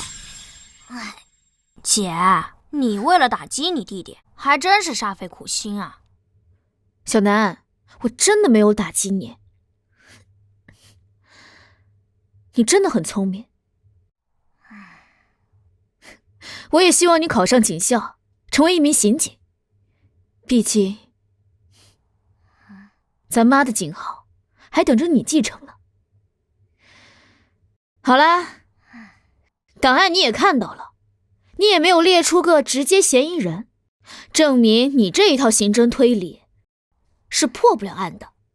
而且你才9岁，我也不可能带着你东奔西跑走访调查吧。而且这个案子没有新的线索，根本不可能重启调查。要不是因为这次新案行动，我觉得我们应该试试。姐，你带我去警署吧。你要干嘛？你这里档案不全，最重要的工厂监控只有一些截图照片。只要你给我利用你们警队的资源，我说不定，不，我保证3天我给你找到凶手。3天？你刚刚跟我说分分钟。我们上百号人的专案组查了那么久都没查出来，你3天就想破案，牛皮吹上天了吧？哎呀，分分钟只是形容词，只要你给我更全面的案件信息，3天破案绰绰有余。姐，我知道这违反纪律，要不你跟赵叔说说，通融通融。要不你先把监控硬盘拿回来，先让我看看。小南，你说偶尔去警署帮我们参与调查办案，没有人说什么。可是如果是去参与案件的长期侦办，对谁都说不过去。跟赵队说，他可能同意让你去，可是破不了案，我们从上到下多少人要受处分？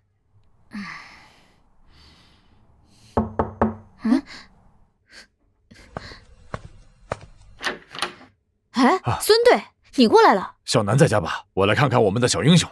哦，在，进来吧。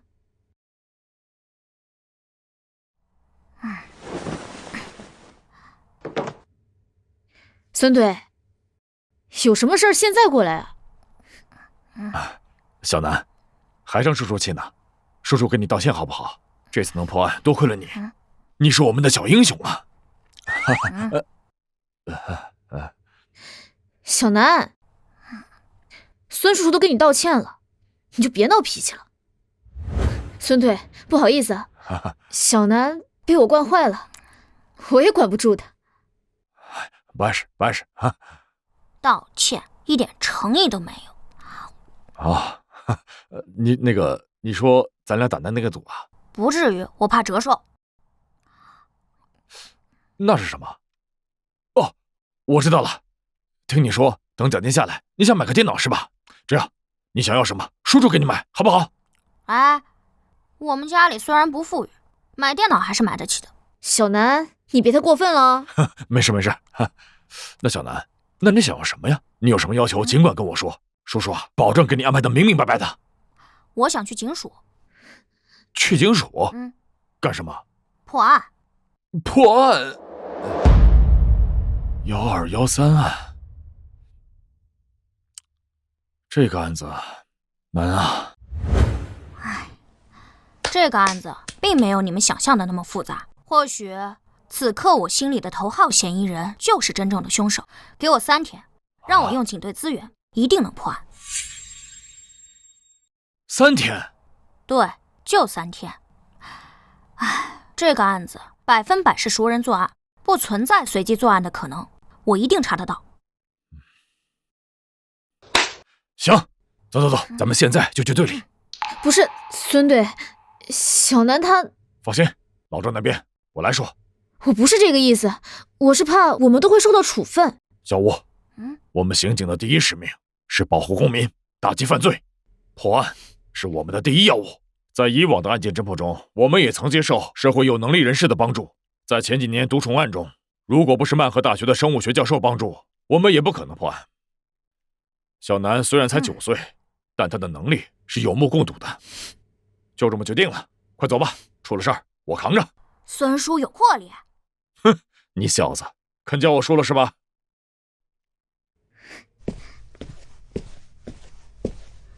小南，这是目前所有的侦办档案，你看还需要什么？我需要宋东更为详细的家庭资料，包括他的前妻、2个女儿、父母、2个兄弟、侄辈、亲属，最好有照片。另外，我还需要知道宋东死亡后，他的遗产都被谁继承了，包括工厂、房产、现金资金去向、银行流水等等。孙叔，咋啦？小南，你现在开始指挥补充侦查了，你是不是真的发现什么了？一些吧，说了你也不信。行。小张、小陈，过来一下，补充侦查任务。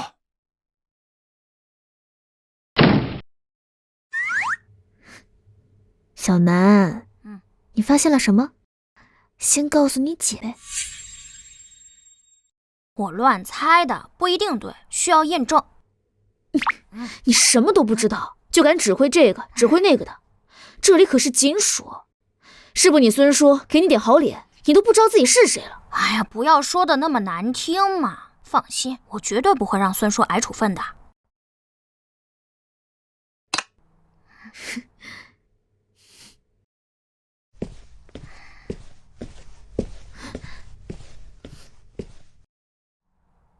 小南，这30倍播放卡得跟 PPT 一样，你这看什么呢？看人呢。人？这个食品厂可是有200来个员工，每天人来人往的，光厂区监控就有12个，你这30倍快进，能看出什么呀？首先，这12个都是广角监控，覆盖范围极大。按照正常人的步行速度，出现在监控里后，半分钟内走不出去，所以我不会错过每一个出现在监控里的任何人。其次，我是神童嘛，我都记得住。哼，哈哈。可是这个案子，我们派了3个人，将案发前7天的所有监控完完整整的看了一遍，并没有发现嫌犯的任何线索。我找到了。啊，你找到什么了？这案发前2天，午休时间到处都是人。小南，你看出什么了？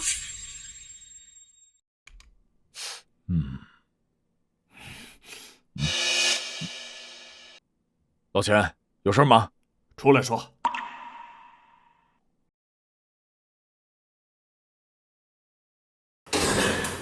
孙妈，你怎么回事？怎么又让他来队里，还指挥上了啊？老钱，你什么意思？我什么意思？你这是在胡闹！你喊什么？这事我跟老赵说过了。哎，你少拿队长来压我啊！我告诉你，孙猛，你行啊你居然敢无视纪律！老钱，我知道713案没让你们2组参与，你气不顺。别说没用的，我在说的是纪律，纪律！你这是胡搞乱搞，你这是在犯错，懂吗？行了，老钱，咱俩是平级，还轮不到你来跟我谈纪律。哎，你，孙猛，行啊，你给我等着！孙队，要不我们还是……没事，你们忙你们的，破案要紧。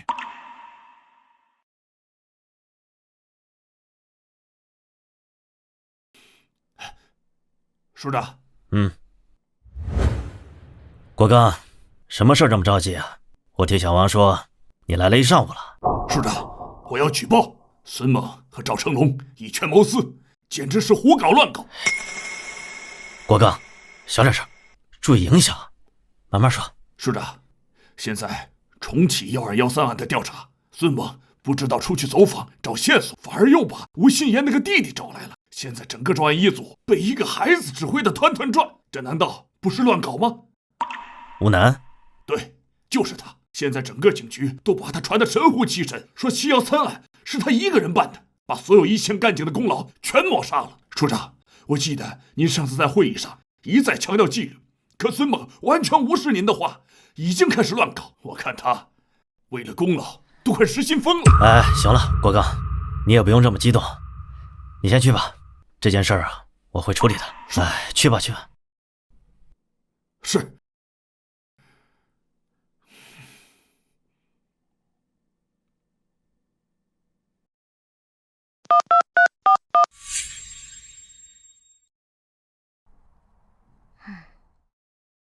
推理到这一步，我几乎可以确认凶手就是他，因为他在作案前做了充足的准备，所以还需要更多的补充侦查，完善证据链，尤其是他伪造不在场证明的证据，必须查清楚。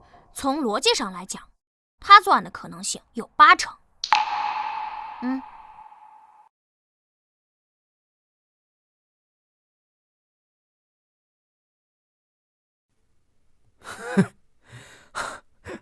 真的神了啊！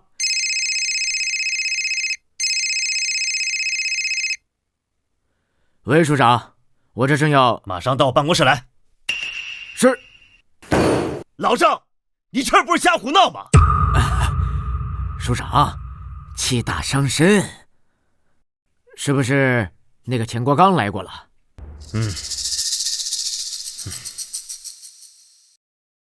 你怎么这么糊涂啊？这老杨眼看着马上就要退了，你该来当这个副署长了。你这个时候，你怎么还这么胡闹啊？就孙猛那个脾气，跟火药桶似的，你怎么也跟着一起？不是，署长，其实什么不是啊？你让一个9岁的孩子来指挥你们，这传出去什么影响啊？这事如果要传到视听里，你什么责任？我认为我们做刑警的，一切以破案、为被害人讨回公道为目的。至于方法，行，破案，你说的轻松。1213案，当时我们查了多久？派了多少警力？排查了多少人？结果呢？线索全断了。这不是靠简单的推理就能够破的案。我承认，吴楠他确实擅长推理，但他没学过刑侦呐。我劝你啊，不要异想天开。他是个好苗子，但他不是神仙。署长，他只要能破案……哎，停！署长，我实话跟您说了吧，其实1213案，吴楠已经发现了一些非常重要的新线索，基本上可以敲定犯罪嫌疑人了。只不过还要做一些补充的侦查，因为推理的因素比较多，实质性的证据还有所缺乏。你有多少把握？吴楠认为有9成，我认为5成。署长，其实我想，关于这个案子，它有一定的特殊。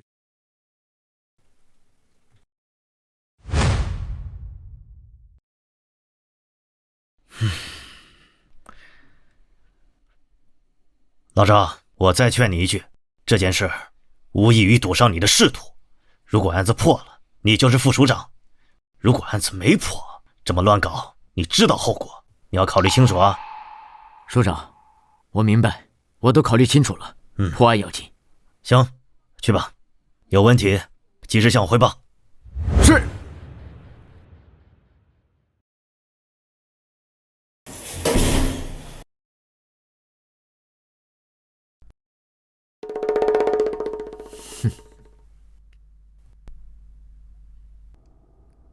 听说了吗？那个1213案没有新线索，还要限期破案，拿什么破呀？我需要嫌疑人案发后到现在的资产变化，我还需要他的通讯记录、各大软件聊天记录，以及嫌疑人更加详细的背景资料、人际关系，主要是他弟弟的资料，全部都要。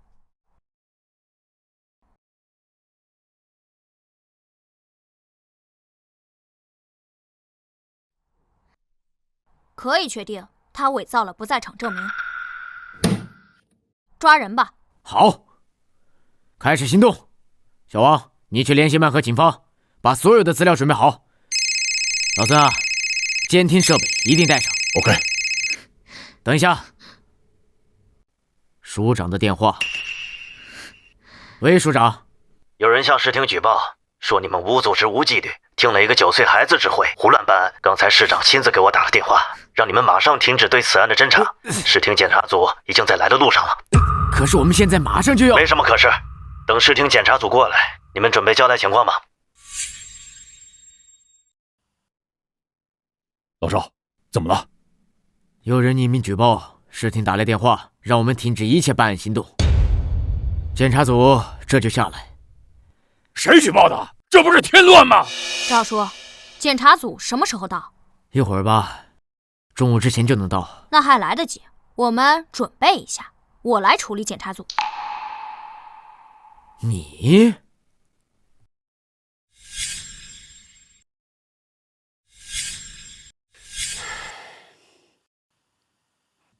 老楚啊，你说说你是怎么搞的呀？啊，咱们市今年工作的重点就在刑侦方面，你到底……何市长，其实这件事，也不是。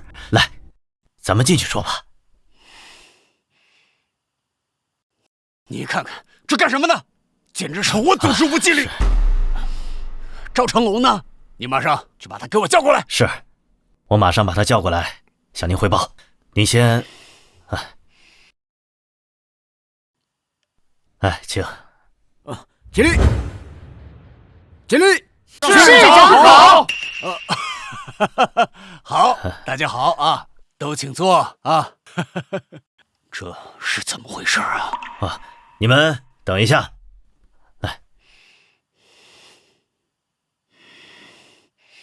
您这是搞什么呀？啊，给我下马威啊！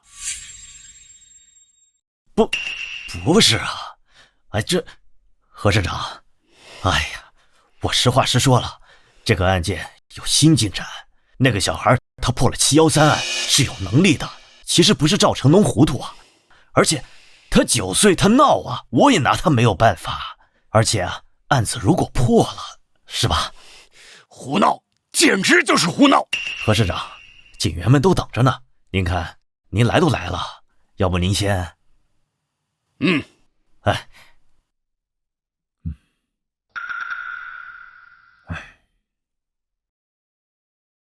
老赵，你出来一下。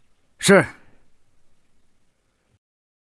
市长，小赵，你是怎么回事啊？你市长，其实1213案我们已经有了突破性的进展，可以马上向您汇报。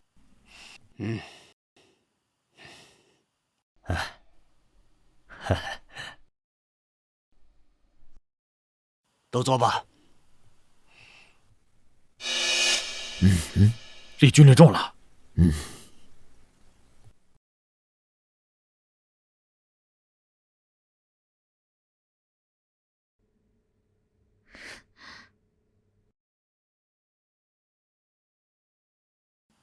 就他。还吃啊？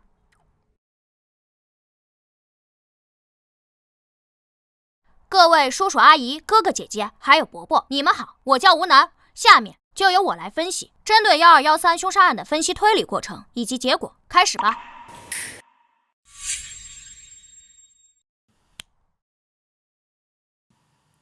大家请看，这是1213案，死者宋东的人脉关系。被害人宋东，男，51岁，郊区新力食品厂老板。去年12月13日被人勒死在自己的办公室，后有保安发现其尸体。根据警方的前期调查，已经排除了数十名嫌疑人以及3名重点嫌疑人。因此，我重新分析了宋东的人脉关系、家庭情况。从我们最初的掌握情况来看，宋东的死亡无非是仇杀、情杀，或者是因为钱。熟人作案的可能性高达90%以上，但不排除雇凶杀人的可能性。有道理啊，说的有道理。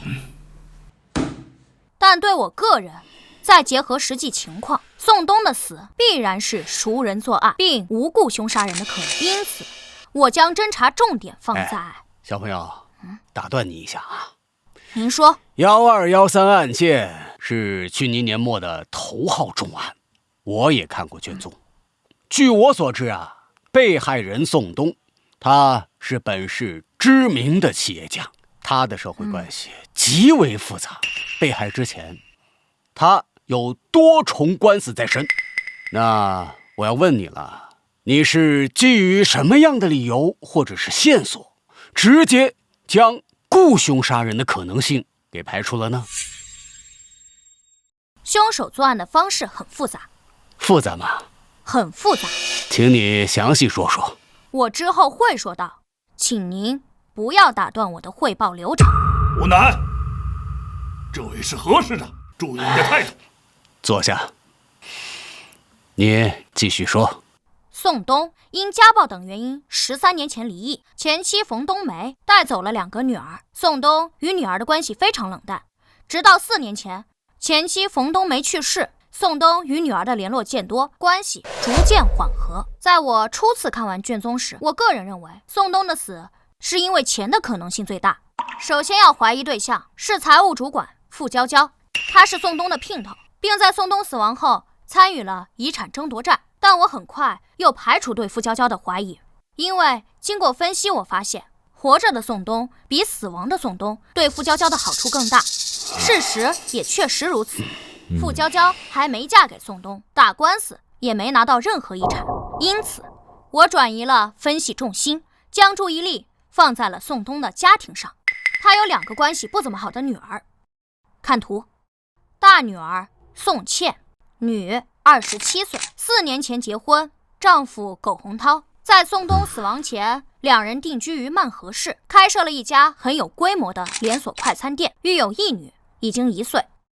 2女儿宋阳，女25岁，2年前结婚，丈夫张科。在宋东死亡前，夫妻2人也是定居于曼河市，都在外企上班，未生育。我记得刑侦上有一句名言，叫做大胆假设，小心求证。宋东的死跟他2个女儿有直接关系。其实我也怀疑其他人，并做了补充侦查，但那些已经不是重点，暂且不说。我就说我为什么怀疑他们。你这个假设不算大胆吧？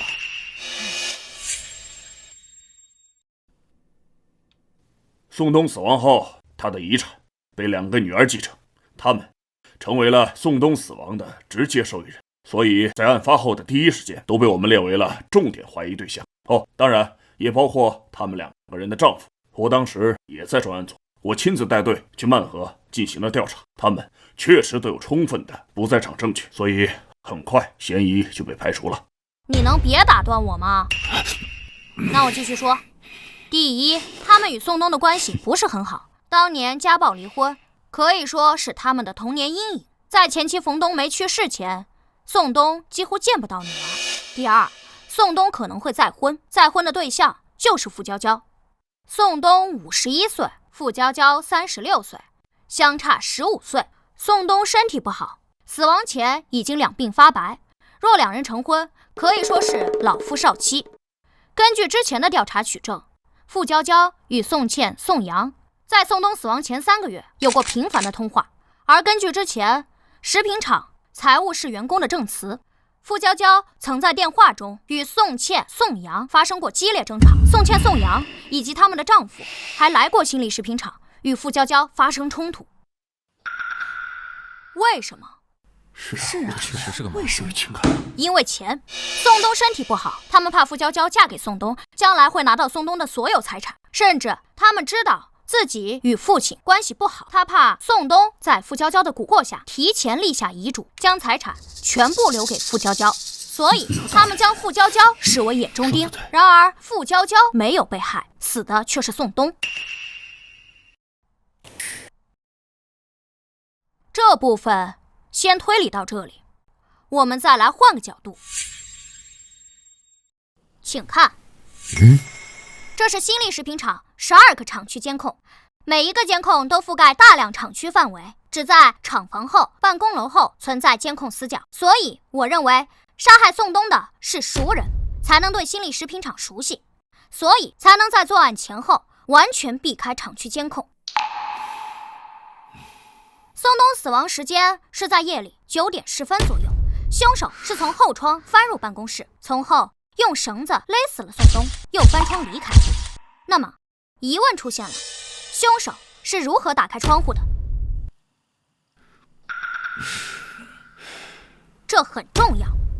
对呀，怎么打开的？对，当然可能就是宋冬忘了关窗户，但去年12月冰城早已降温，全天气温维持在12度到17度之间，而警察接到报案赶到现场时，空调制热是开着的，那么也就是说宋冬不应该开窗户。另外，宋冬办公室的窗户是平开式，并非横拉式，此类窗户还有气密胶条，在关闭时如果不反锁锁好，窗户会弹开缝隙，很难关严。而在正常人使用的情况下来说，关窗户时一定会随手锁上。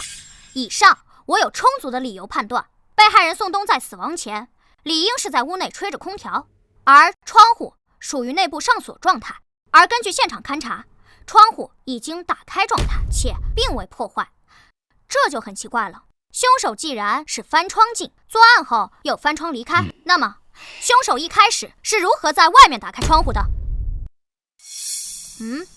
是啊，这个问题。是啊，咋进来的？凶手是怎么这真的很重要。刚刚这位伯伯问我为什么直接排除雇凶杀人案，凶手作案看似简单，实际上却做了许多准备。凶手需要潜入一个满是24小时的监控工厂，打开那一扇根本不可能打开的窗户，在作案后全身而退。从作案风险、从复杂性来说，这不符合一个被雇佣亡命徒的作案特征。如果真有一个这样被雇佣的傻子，站在便于谋杀的角度，我认为凶手一定会在工厂外蹲守，寻找夜黑风高制造车祸的时机。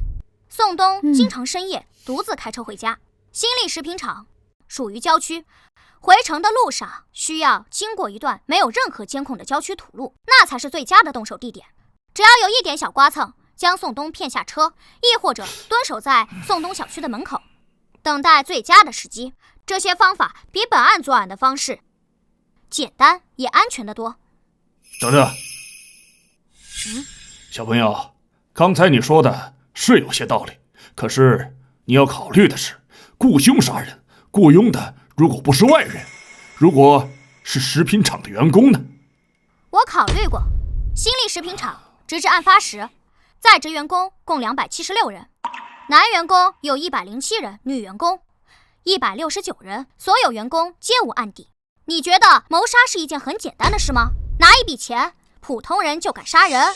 可是有些人……我知道，有些员工本就与被害人存在严重的矛盾，而根据现场调查，和离职员工在内，一共有7人跟宋冬存在严重矛盾。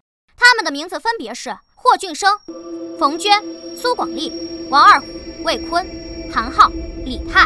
而在案发前，霍俊生和冯娟夫妇早已去外省打工，被排除嫌疑。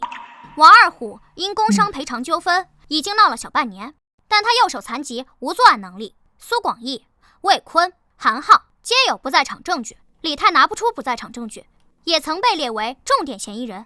最后根据一段城区交通监控确认李泰当夜行踪，也被排除嫌疑。还有问题吗？没问题，那我们继续。还是刚刚那个问题，凶手是如何在外面打开窗户的？我认为凶手应该提前进了办公室，提前将窗户打开，并将窗户掩好，伪造了窗户锁好的假象。宋东没发现这一点，之后凶手才能顺利进去。因此，我查看了宋东死亡前几天工厂的全部监控。原来问题出在这儿啊！这样听起来也挺合理的。工厂一共有12个厂区监控，6个厂房监控，4个办公楼监控。这是案发前2天，去年12月11日中午11点24分，办公楼东走廊的监控画面。这个人进入了宋东的办公室，不知做了什么，又从办公室离开。而这一天，根据监控显示，宋东上午根本就没在办公室，他是在下午3点多才到的。所以，这个人是趁宋东不在的时候，独自进入了宋东的办公室。他在干什么？我也不清楚。拿资料、整理文件、打扫卫生，不，都不是。以上那些情况我都已经筛掉了。在宋东不在的情况下，进入其办公室，往往都是需要一个极为正当的理由。而这个人，我不觉得他有什么正当的理由，他就不是新力食品厂的员工。视频截图可能看不清楚，但经过特征对比，几乎可以确定，这个人就是宋东的大女婿苟洪涛。还真是啊！案发前2日中午，趁宋东不在的时候，苟洪涛进入其办公室，停留7分钟才离开。他去做了什么，我也不得而知。但我认为，他把办公室的后窗打开，利用东西将窗户掩好，为谋害宋东做了准备。确实是一种非常大胆的设想。很异想天开，对吧？我为什么要这么说？但是，小朋友，不好意思啊，我再打断你一下。您说，你的关于窗户的推理呀，有道理，不过呀，也只是推测而已，并没有任何的实证啊！尤其是对苟洪涛曾经进入办公室的这段分析啊，我觉得完全是主观臆断。根据我上次看过的报告啊，宋东和大女儿一家在最近的1年内来往极其频繁，而且其女婿苟洪涛也曾经多次去厂里头找过他的岳父宋东。你所发现的这一次啊，其实并非是第一次啊。那你看啊，我可不可以这样来推测啊？苟洪涛在案发前2日去找宋东，进到厂里之后，发现宋东没有在办公室，他就在办公室坐到沙发上等了一会儿，等过之后他才离开。这样也有道理，对吧？而你呢，直接认为他这么做是为谋杀在做准备，这样是不是过于草率啊？但是我刚刚说了，但是什么呀？确实，仅凭这段监控不足以证明什么。但是，12月11日中午11点24分，苟洪涛走出办公室。11点36分，苟洪涛进入公共食堂。11点51分，苟洪涛走出食堂，点了一支烟向北走。11点52分，苟洪涛从1号厂房北侧的监控下经过。11点56分、12点03分、12点09分、12点15分、12点36分、12点44分、12点48分，苟洪涛分别从1号厂房南、工厂南墙、西侧甬道转角，2号厂房工厂南墙、工厂西墙、2号厂房东厂东墙、办公楼向东北角的监控下经过。工厂一共有12个厂区监控，在短短的1个小时内，全部拍到了苟洪涛的身影。这说明什么？他在干什么？说明他今天进入办公室后不知道做了什么，先去食堂吃了饭，而后趁着中午人多，厂区各处都是人的时候，混在人群里，以最不起眼的方式抽着烟，假装打着电话，走走停停，围着工厂转了完整一圈，仔细观察工厂地形。更重要的是观察了监控。苟洪涛认为，只要趁着中午人多，三三两两抽烟闲聊，他混在人群中，就算被监控拍了下来，每个监控画面里的人都不一样，也没人会发现他。正常情况下确实如此。前期调查中没人发现这个，但我发现了，并将信息串联到了一起。而我所截取的这些，都是苟洪涛不仅从监控下经过，还在观察监控。这不是正常人该有的举动。就算有人注意到1次2次也就算了，没有人会全都看一遍。而苟洪涛全都看了。最后12点53分，苟洪涛进入门卫监控室，停留了6分钟离开。他更加直接的去了监控室，只是装出一副路过进去闲聊的样子。我认为他是进去观察了监控的真实拍摄范围，所以他心里在想什么，他的计划是什么。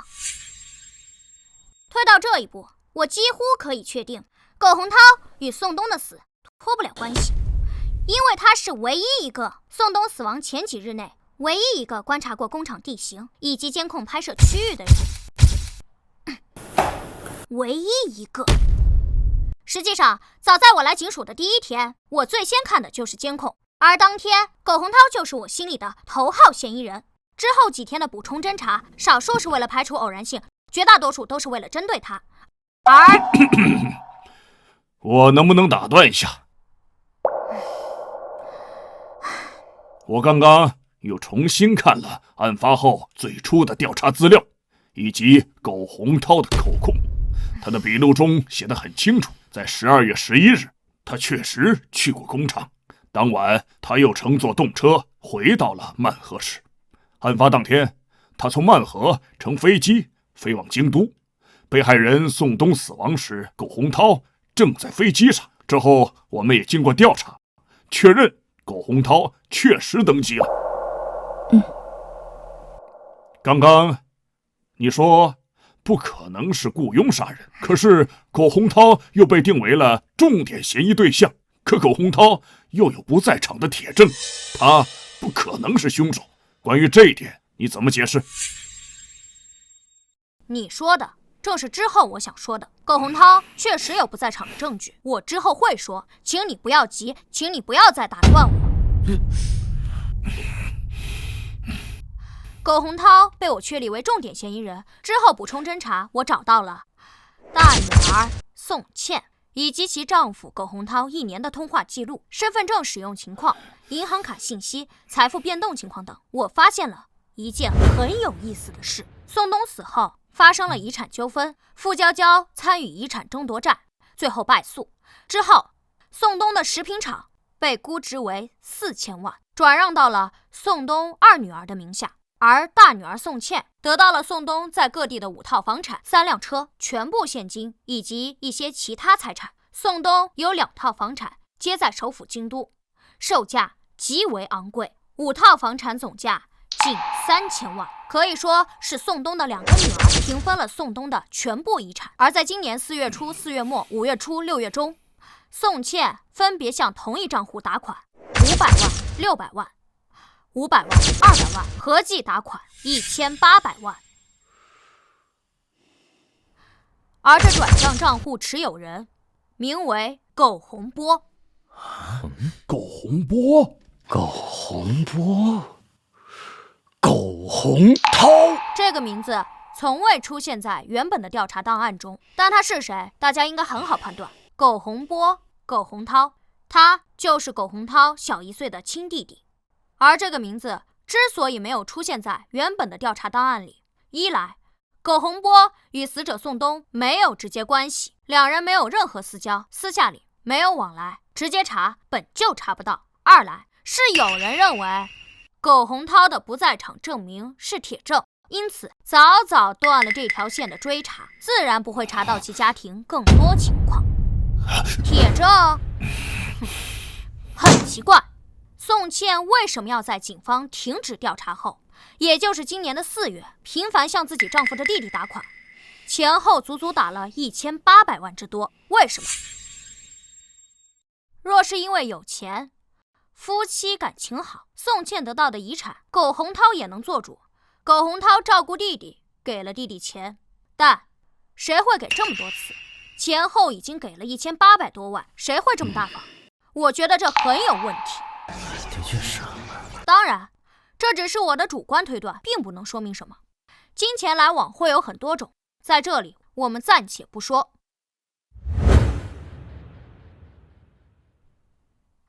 我们再来说苟洪涛，他是我心中的头号嫌疑人。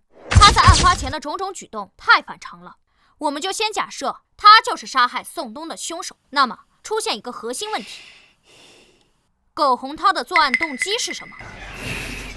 这上来动机是什么呀？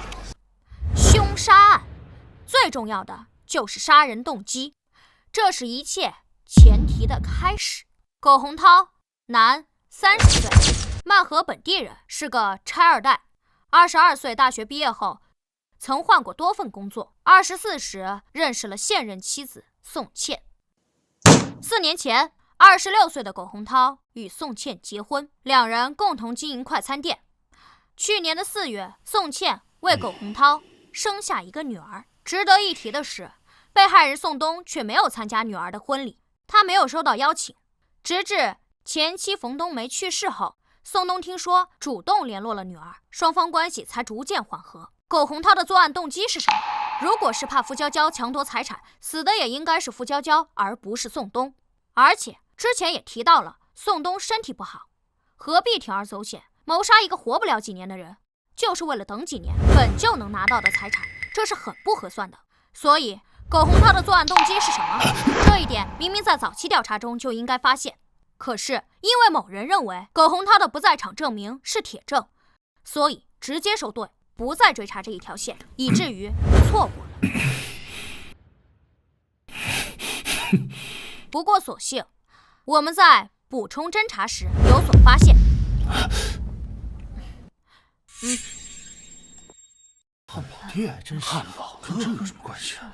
你怎么看这个结论？证据链的确很齐全，可是这太牵强。在我来到警署的第2天，孙叔便带人去了曼河进行秘密走访调查，直到昨天下午才回来。他为我找到了答案。6年前，苟洪涛开了一家名为汉乐堡炸鸡快餐的快餐店。同年认识了宋茜，2年后两人结婚，一起经营这个快餐店。3年前，快餐店开展连锁经营，直至2年前，快餐店扩大到5家店经营。但在那之后，汉乐堡炸鸡快餐由盛转衰。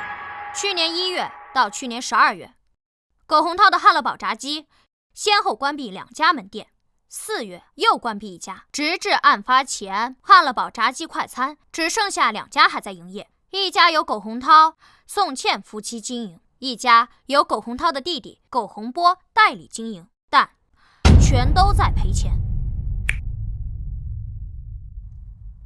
去年1月到去年11月，苟洪涛夫妇的财产急剧缩水，2家店的店租、快餐材料成本、水电、人工开支等等，每月高达14万，其中店租就要有7万。苟洪涛与宋茜入不敷出，而两人的负债高峰是在去年的6月，高达57万。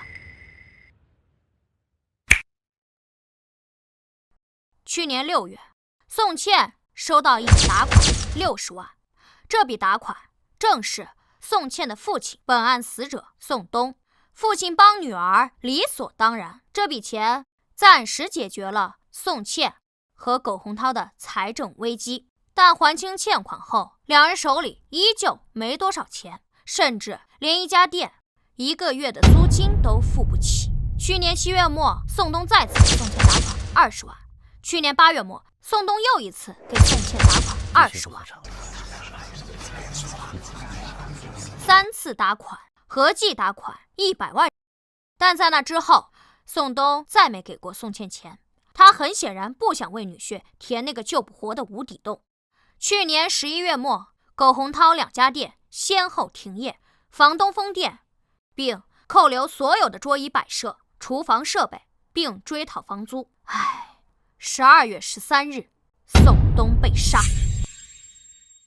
我认为，假如杀死宋东的是他的女婿苟洪涛，那么苟洪涛的作案动机就是因为钱。苟洪涛的事业处于崩溃边缘，他需要大量的现金来拯救。去年5月份，女儿的诞生加大了家庭的负担。在曼河市这种大城市，养育一个孩子的成本非常高。还有，看这里，这是一份来自于宋东姘头食品厂财务主管付娇娇的笔录，付娇娇可以证实，去年8月份，宋茜、苟洪涛夫妇曾来到了新力食品厂，因为钱的问题与宋东大吵一架，宋茜甚至还断绝父女关系，并以不让宋东看望自己的外孙女为威胁，希望能从宋东手中得到一些资金支持。同时，傅娇娇也交代，因为这件事，她也曾与宋东发生过激烈争吵。她对宋东入股汉乐宝炸鸡的事持反对态度。是的，傅娇娇不了解宋茜、苟洪涛的财务状况，甚至以为夫妇俩是冲着自己来的，让宋东对汉乐宝炸鸡店入股，扩大经营，不过是借口，是为了转移宋东的财产，防着自己罢了。但有一点可以明确，宋东、傅娇娇、宋茜、苟洪涛夫妇三方曾发生过激烈的争吵，核心问题只有一个：钱。综上所述，宋茜与苟洪涛夫妇有足够的动机来谋害宋东，他们需要马上得到宋东的所有财产来拯救自己的人生，甚至整个计划的制定者不是苟洪涛，而是宋茜。宋茜与宋东本就没什么感情，若说有，也是恨。宋东在他幼年时给他留下了难以抚去的阴影，还因为傅娇娇的存在，很难从宋东手上得到钱。多重因素作用下，才有了这次凶杀案。这是一件惨绝人寰、有违人伦、性质极其恶劣的弑父案。当然，以上皆是基于目前线索的推理结果，但我认为这就是真相。宋茜与苟洪涛本就是幕后元凶，由此产生了一个新的疑问。你一直在回避一个问题。什么问题？明知故问。都说了，苟洪涛具有不在场的铁证，案发时他正在飞机上，他怎么杀人？分神吗？不具备雇凶杀人的可能，也是你说的。让你解释，你倒是解释啊！哎，我说老钱，你什么意思啊？你能不能让小南把话说完？你老打断他，你要干什么？你什么意思？谁家案件进展汇报不让提问了啊？有问题不让提了？哼！何况这小子刚才的推理出现了这么大的漏洞。他前面说的热闹，嫌疑人有不在场的证明，他不解释，这一点破不了，一切推理都不成立。老赵，我说你也是老刑警，就这还护着他？他9岁，你也9岁吗？他说了不解释了，不是说让你等等吗？你着什么急呀？哦，就是因为宋茜夫妇的案子是你说不要继续查了，现在查出问题来了，你不服气是吧？行，这里没有人怪你，不是你业务能力不强，只是怪犯罪嫌疑人太狡猾，行了吧？啊，你有种你再说。行了，老赵、郭刚，开会呢，你们俩吵什么呢？都给我坐下。唉，办案压力太大，他们也是为了破案。小朋友，你继续吧。刚才我提出了一个疑问，宋茜与苟洪涛就是凶手，可两人都有充足的不在场证据，那么是谁动手杀了宋东？谁啊？你们不用猜了，由于某人心急，我也就不卖关子了。我所确认的凶手，或者说直接作案人，就是苟洪涛，没有其他人。这样前后就串起来了吧？哎，他不是有不在场证明吗？他怎么杀？其实最开始推理到这里，我也很疑惑。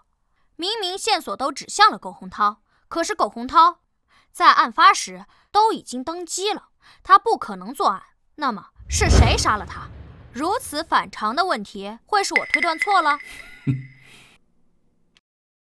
不，我没错。你认识这个人吗？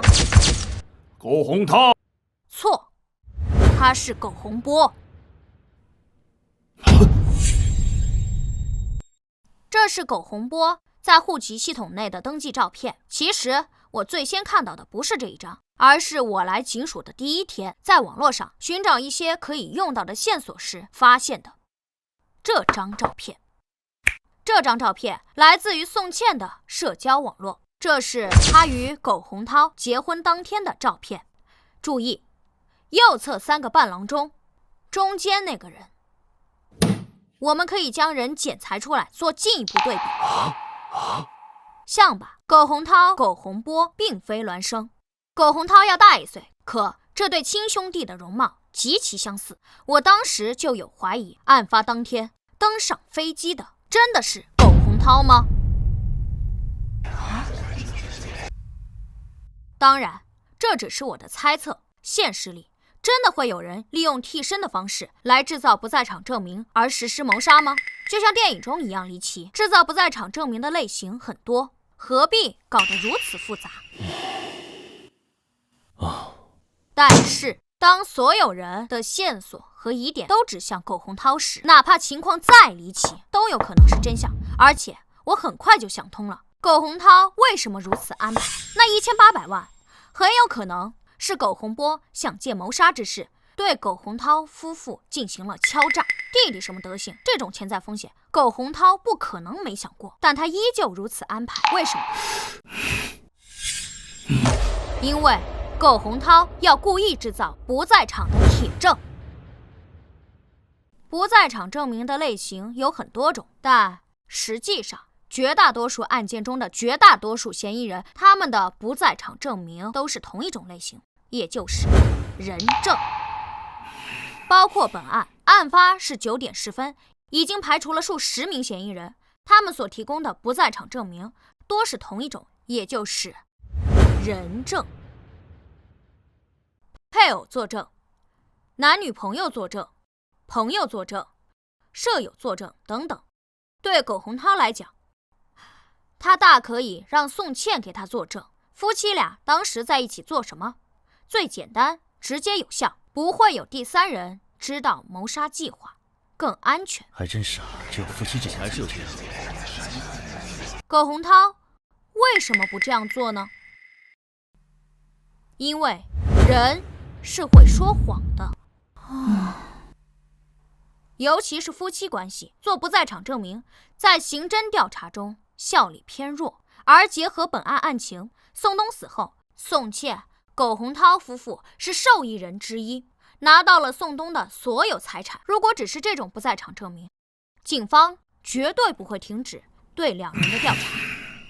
而只要更深入对夫妻2人调查，就会发现2人糟糕的财产状况，急需一笔钱来拯救。而在那时，宋茜与苟洪涛2人刚好就拿到了财产。我认为苟洪涛一定是想到了这些，而很多问题是难以掩盖的，所以他计划制造不在场证明的铁证，目的就是让警方早早停止对他们夫妻2人的调查。事实确实如苟洪涛预估的那样发生了。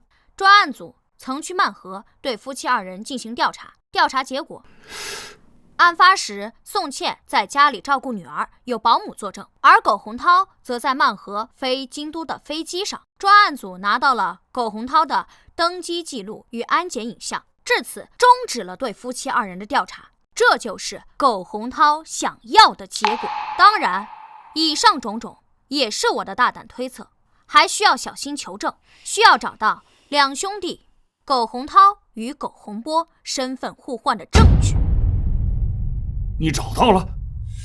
我找到了。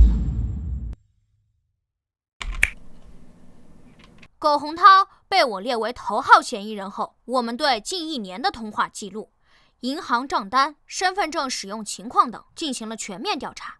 我们还向通讯运营商申请苟洪波案发前后的手机定位信息，就是这份。以目前整个东南所用的通讯技术，还无法对每个用户进行实时精确定位，但早可以做到区域性定位。比如说，当有人来到槟城时，手机信号会被基站捕获，从而收到一条“槟城欢迎你”的短信。而这份文件足以证明，在去年的12月13日，案发当天以及次日，苟洪涛手机信号出现在槟城，直到案发第2天下午，才又在曼河出现。而这份文件足以证明，苟洪波的手机定位于去年的12月13日22点18分，手机信号出现在京都，而这个时间本该是苟洪涛抵达京都下飞机、手机开机的时间。还有，这是苟洪波的身份证，于案发当日在槟城开房记录。因为时间已经过去大半年，我们在补充侦查时并没有拿到酒店监控记录，早就覆盖掉了。但似乎也不重要了。根据以上线索，我们可以得知，案发当夜，哥哥苟洪涛坐飞机抵达京都，而手机信号却出现在了槟城；而弟弟苟洪波在槟城开的酒店，手机信号却出现在了京都。这对吗？总不可能两人手机同时被偷，又刚好互换城市了吧？很显然，两人互换了身份证，这是最合理的解释。苟洪波持有苟洪涛的身份证，从曼河登机飞往京都，而苟洪涛持有苟洪波的身份证，在槟城落脚，伺机行凶。最后，这是案发现场唯一一个能够指向凶手的线索，位于被害人办公以后43码的登山靴鞋印。43码是常见，但恰好苟洪涛就是43码。综上所述，苟洪涛有足够的动机，观察过作案地形，不在场证明明显伪造，其体貌特征也符合现场的采集证据，他就是本案的凶手。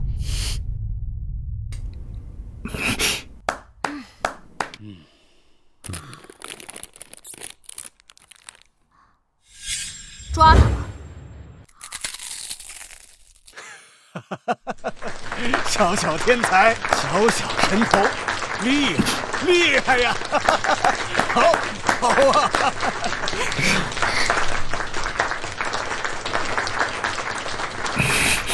厉害呀！精彩！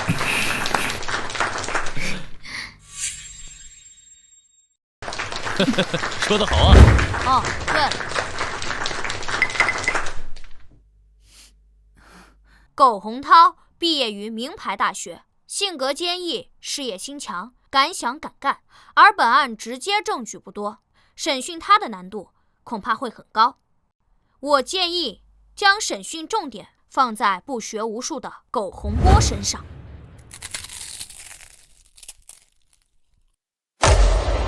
你们凭什么抓我呀？我犯了什么罪？凭什么抓我呀？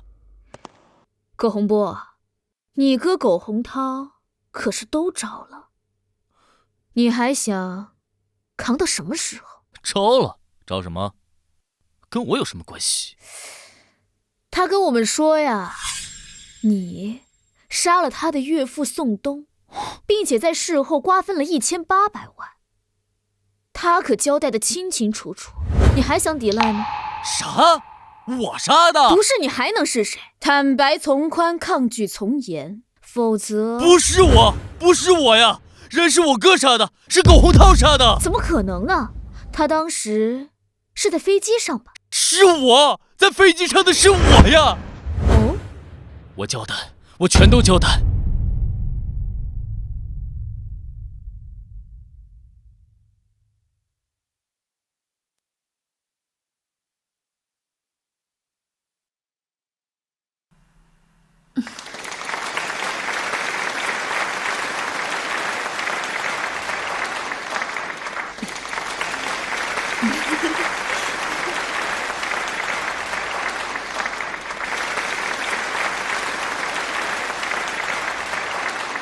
因为大家的照顾。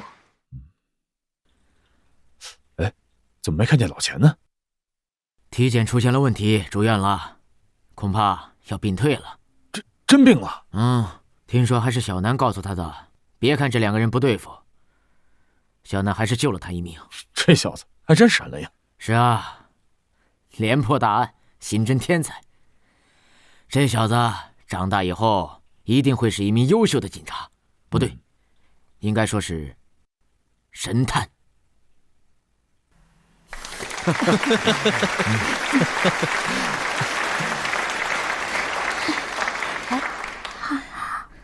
怎么这么聪明呢？我们的小神探，好可爱呀！